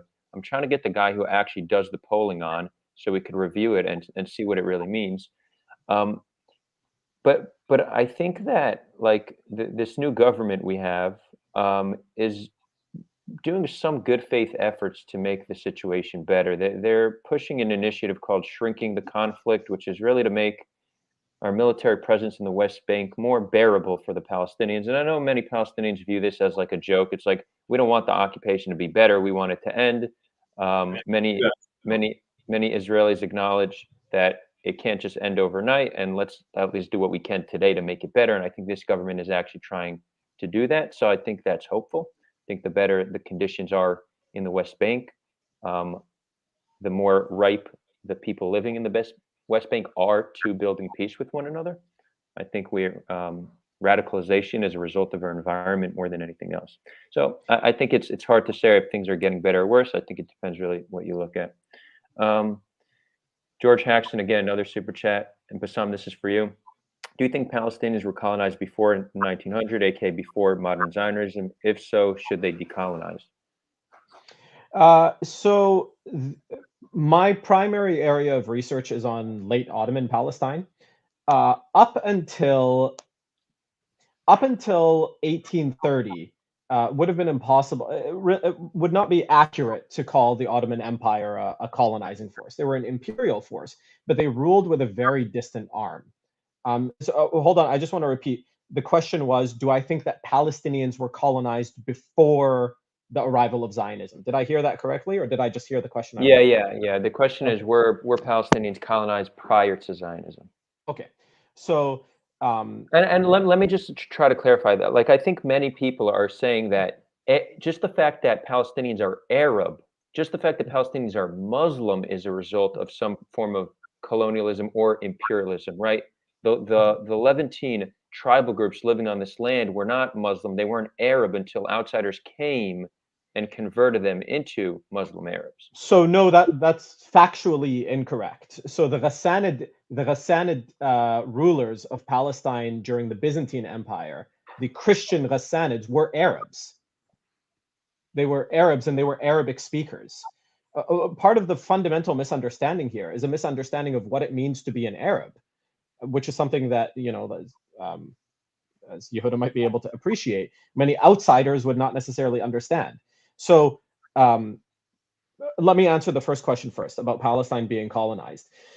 The Tanzimat was in a very real sense a colonial project, but it was also an anti-colonial project at the same time in its resistance to the European project, And so it was an effort to keep up with the West, but also to engage in a very similar project to what the West was doing. That is the creation of nation states, the creation of national identities, through the use of what's historian Benedict Anderson would call like official nationalism. So that is like a top-down nationalism, the effort to create a national identity. And in their case, that was an effort to create an Ottoman identity, something that had never before existed. Between 1517 and 1830, the Palestinians, and not just the Palestinians, the people who lived in outside of the Levant, in North Africa, in Iraq, in Anatolia, essentially ruled themselves. Okay, they were basically ruled by local notables who would fight amongst themselves in local balance of power, tit for tat type of political theaters, and this is essentially the way that the system ran.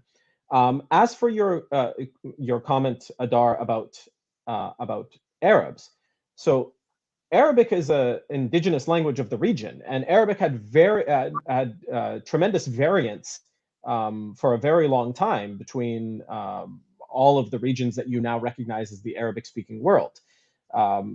Particularly, the Levant was a center of Arabic language before Islam and before Christianity. So Arabic has been spoken outside of the Arabian Peninsula for a very long time. There's tons of archaeological evidence for this. Like I don't need to get into it, and it's a little out of the scope of what it is that we're trying to discuss. But for all of the speakers of Arabic, the pre-colonial understanding of who is an Arab and who is not rested on essentially two things. One, when you said an Arab, like when you said this person is an Arab, prior to the colonial era, what you usually meant is that this person is a Bedouin. This wasn't a way that Palestinians would have referred to themselves, or Syrians or Jordanians or whatever.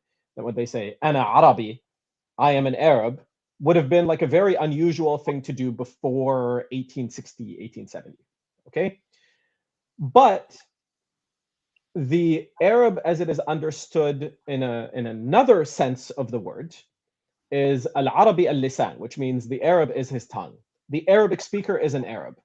So I know that was a lot, and it may be confusing for people who are not familiar with the region, but in the indigenous understanding of the region, the person who spoke Arabic, even if they have red hair and green eyes and freckles, this person is an Arab. This is why you find that the Armenians who you speak with are also very much considered just part of the region. This is why that you find that Afro-Palestinians, so Black Palestinians, are just Palestinians. They're just Arabs. This is why you find so much racial variance among the Arabs, because their understanding of race was different than the European understanding of race.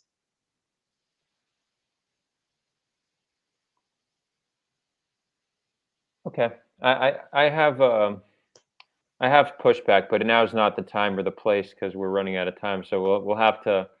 Sure. Well, yeah. You and I also have been talking about getting on another one-on-one, so we will set up a time for that. Sure. Yehuda, this will be a final question because we are past the time. Thank you both for staying a few minutes extra. Can the rabbi, you're referred to as the rabbi here, can the rabbi envision a scenario where Palestinians can have free and unfettered access to their holy sites in Israel? Thank you for the $5, Floodland 99. Yeah, of course. Cool. Short and sweet.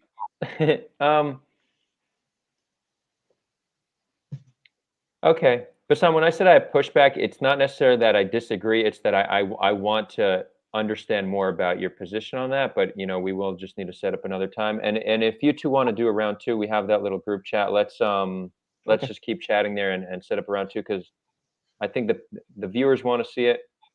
I'm definitely down.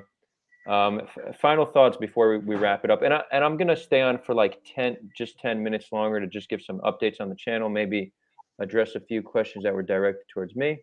But I want to let you both go. So final thoughts, and if you want to find our guests, you could find both their information in the description. Bassam has an awesome podcast.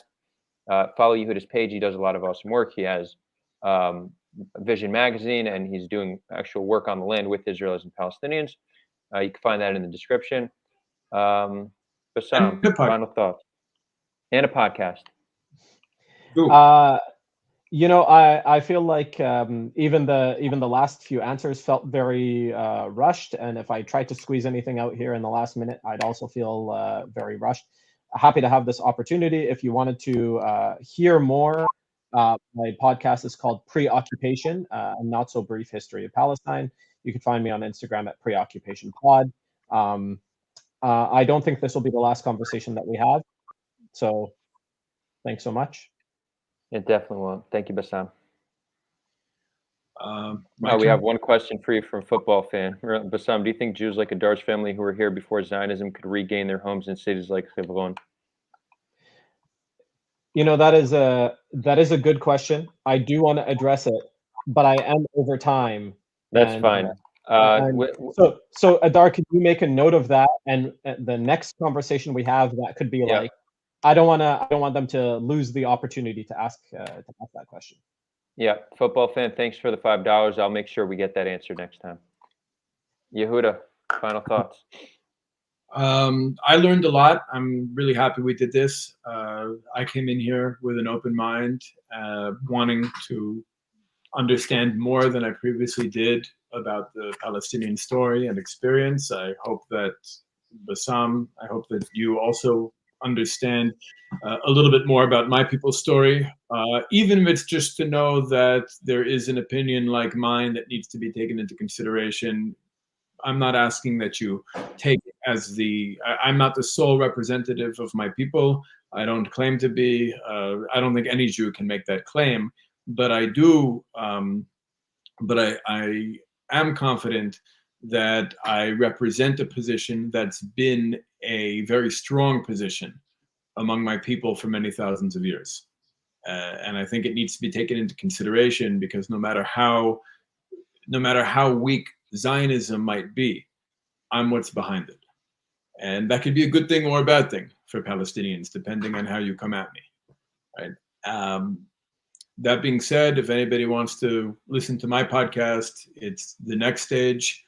You can find it through Vision Magazine, visionmag.org, or anywhere where you listen, Spotify, SoundCloud, whatever, iTunes, all that stuff. We have The Next Stage, which is more political issues, and I also have a podcast on the weekly Parsha, on the Torah portion, called The Hebrew Identity. And I'm more than happy to engage with anybody who found this interesting, including Bassam. We can continue the conversation outside of this forum, or again in this forum. But if anybody watching would like to ask questions, you could get my contact information from Adar, or just go to visionmag.org and hit contact. Awesome. Guys, thank you both so much. I very much appreciate both your perspectives, and we'll see you guys both on soon again. Friends, I'm going to stand for just 10 more minutes. Cool. That was nice. I want to give some updates, maybe address a few things here. I'm pretty tired, so I'm not going to do long. Let's see. First of all, is the guy who I banned, It's Okay to Be a Nationalist, are you still here? You asked what you did wrong when you said JewTube. Are you still here? I'd like to have a little chat with you. If you're still here, write something in the comments. You're not blocked. You were just put on a 5-minute timeout. Nomad goes, Bassam, it's useless discussing with a Zionist, and why do you spend time watching Zionists speak? That's an interesting one, Nomad. Interested to hear your thoughts on that. Casimir, good to see you. I haven't seen you in a while. You seem to, when I said relax, you seem to think I was referring to everybody in chat, and you said something along the lines of pushing back. I don't remember exactly what you said, but something along the lines of pushing back against bad arguments isn't getting triggered. But that's not what I was talking about. There's a big difference between addressing arguments and then people writing in chat just one-liners with exclamation marks, and when you see they're obviously upset and getting triggered, you could identify the difference between somebody who has the ability to try to push back on an argument and somebody who's just getting triggered. So don't take it personally. I wasn't talking to you. I was talking to people who seem to be getting triggered, and it wasn't even an attack at them. I genuinely don't want people to get upset watching this content. Um, you know, this is really about elevating people, not bringing them down. Final, off kilter. Final thoughts. Adar smokes mids. First of all, I'm on a break from smoking. I do like smoking weed, but it becomes very habit forming for me, and I take extended breaks. I'm on a break right now, at least until February. But when I do smoke, I do not smoke mids. I smoke that medical stuff. You know, why wouldn't I? But yeah, you know, all good. Um, okay, Moshe, you banned me when I said Bassam is a Nazi. Yeah, exactly. I did. Don't call the guests we have here Nazis, especially when they're not. Like straight up. And you know what's interesting? I don't know you, Moshe, but like so many Jews, they consider Holocaust inversion to be anti-Semitic. So they say whenever you compare something to the Holocaust, or when you call somebody a Nazi, that's anti-Semitic. I don't know if that's your stance, but then you know we have also Jews just freely calling people Nazis because they disagree with them.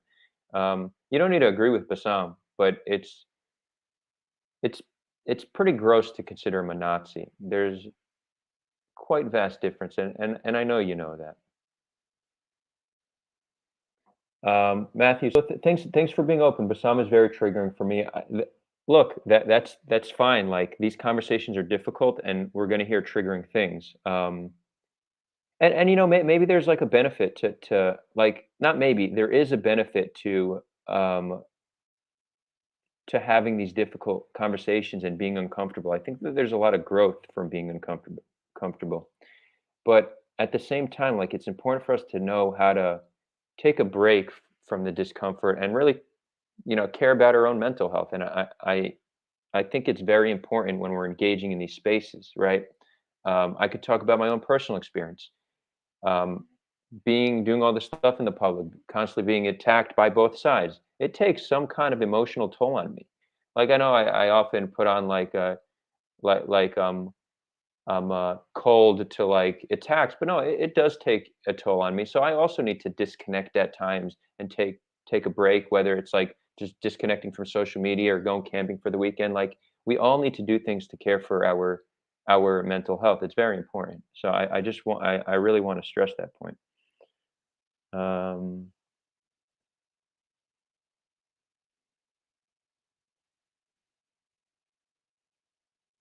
okay, cool. I see it's okay to be a nationalist. You got banned for promoting the David Cole and Auschwitz documentary. I'm not. So who banned you? YouTube maybe. Like I don't know what that documentary is or what it's all about. But like, can you acknowledge that saying YouTube is anti-Semitic and warrants you being put on a breather? Can you acknowledge that?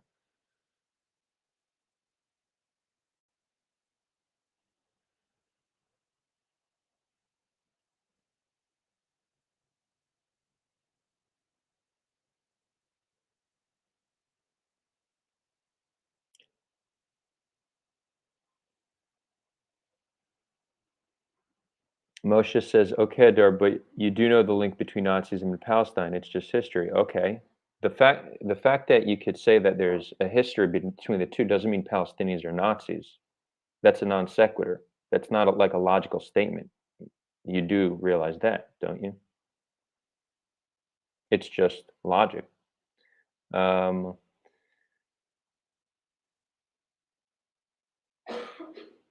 okay. Let's see what else we got. We'll do a few more. Honestly, you know, I love modding, but I also love chit chatting with chat. Like it is one of my favorite things. So um, you know, Social Minds goes, what the fuck is a counter Semite? Did somebody say counter Semite? Would you talk to Mark Collette, a counter Semite? Did you mean it? Whether you meant counter Semite, then explain what that is. If you mean anti Semites, yeah. We have well, I do chats with anti-Semites. Let's bring them on. Sure. I'll tell you the kind of anti-Semite that I won't have on the channel, just because there's literally no point whatsoever. Some anti-Semites, like they believe some like crazy stuff, like batshit crazy. How like Israel is controlled by a tiny group of Kabbalists, right? They have control over the government, and in controlling the government, we then control the American government, and everything in the world that's happening is because of this small group of Kabbalists whose ultimate goal is to enslave the Gentiles and destroy them. Like, what? besides telling them that they're crazy and probably should get checked, like where does that conversation go, right? So like I don't think that there can be anything productive coming out of a conversation like that. Um, unless I build a string of arguments that could just utterly expose them. But like the amount of research I would need to do, like it's just sometimes it's just not worth my time, and then I don't think there's anything that could come out of it. I had a conversation with Adam Green, and I know he very much doesn't like being called anti-Semitic, but I personally do consider him to be one. Even though I also consider him a friend. We chat on Twitter. I'm going to be on his channel in a few weeks, so that's somebody who I very much think it's worth engaging with. I like him as a person. I'll continue speaking to him, even though I think some of his views are very problematic. So it really depends what your views are.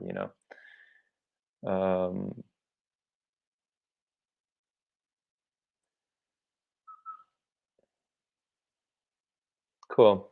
Oh yeah, let's talk about what's going on in the future before we wrap up. All right. So first of all, it's been a slow few months. I've been very busy with work. Actually, hold on. Idchi, today's my birthday and I'm sitting home alone. I'm sitting alone watching this. Could be worse. So happy birthday, Idchi. And chat, let's get at least 15 happy birthdays for Idchi. I don't know if that's your name, but that's what it's written. So wish him a happy birthday.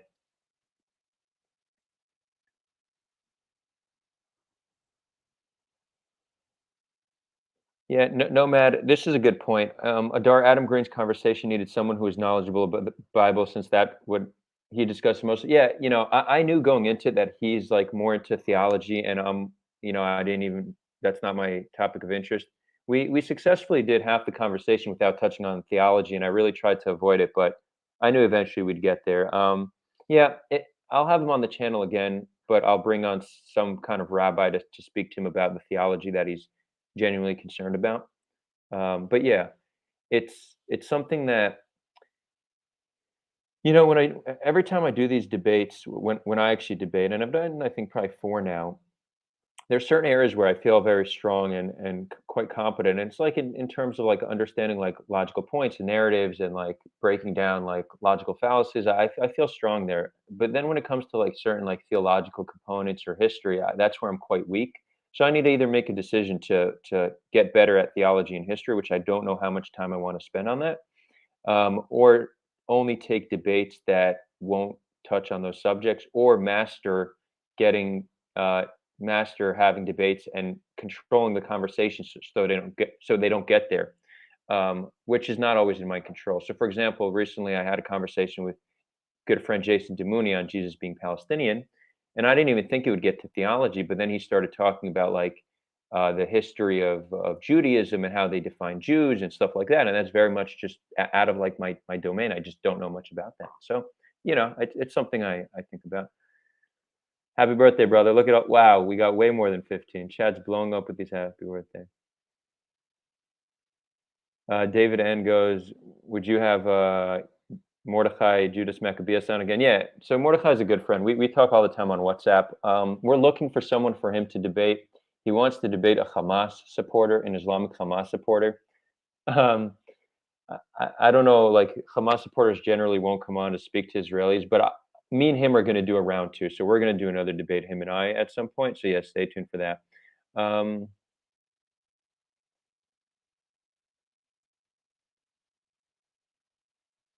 dun, dun, dun, dun, dun, dun, dun, dun.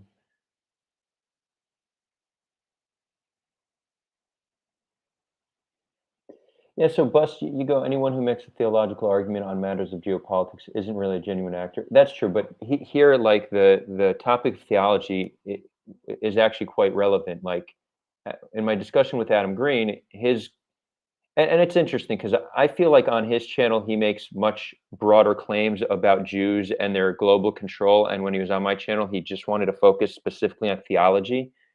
So he didn't try to defend like claims of like connecting like religious Jews and the Jews in Hollywood and in Wall Street. Like he didn't try to make that connection. He didn't talk about control over the United States. Like he very much completely ignored that. But on his channel, he does touch on those topics. So it was a little bit surprising why he didn't try to defend those with in front of our conversation, like in his conversation with me, he just stuck to the point. He's like, I acknowledge it's a small percentage of Jews who have these problematic beliefs, but I have a right to focus on it. It's like, well, okay, so fine, you have a right to, but it's kind of weird that that's like what you're focusing on. But I'll go on his channel and we'll keep talking about it.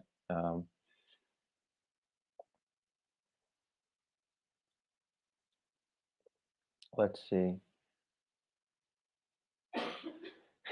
Starhopper, thanks. Starhopper goes, Adar did an all right job talking to Adam for a leftist. You know, I actually got, with my debate with Adam, I got the most compliments from people on the far right than anybody else. So it's interesting. So thanks, I appreciate that.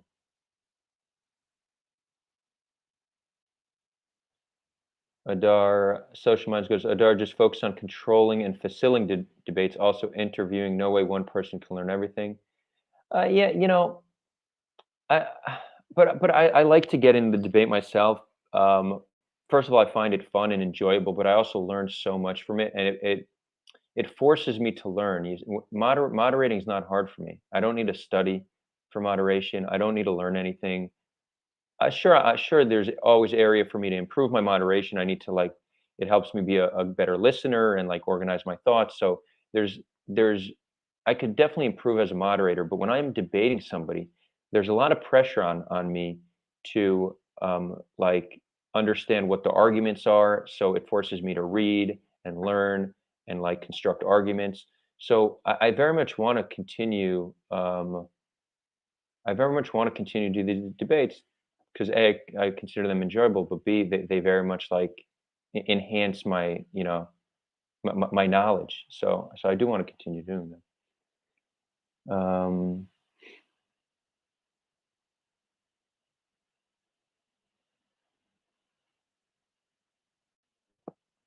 Let's see what else we got. It's okay to be a nationalist. What? Okay, you say he's a counter-Semite. What's a counter-Semite? We tried to get the Syrian girl on. She doesn't want to come speak to, she doesn't want to come on a Jews channel. We could keep trying. If someone's in touch with her, you know, we could try to set it up.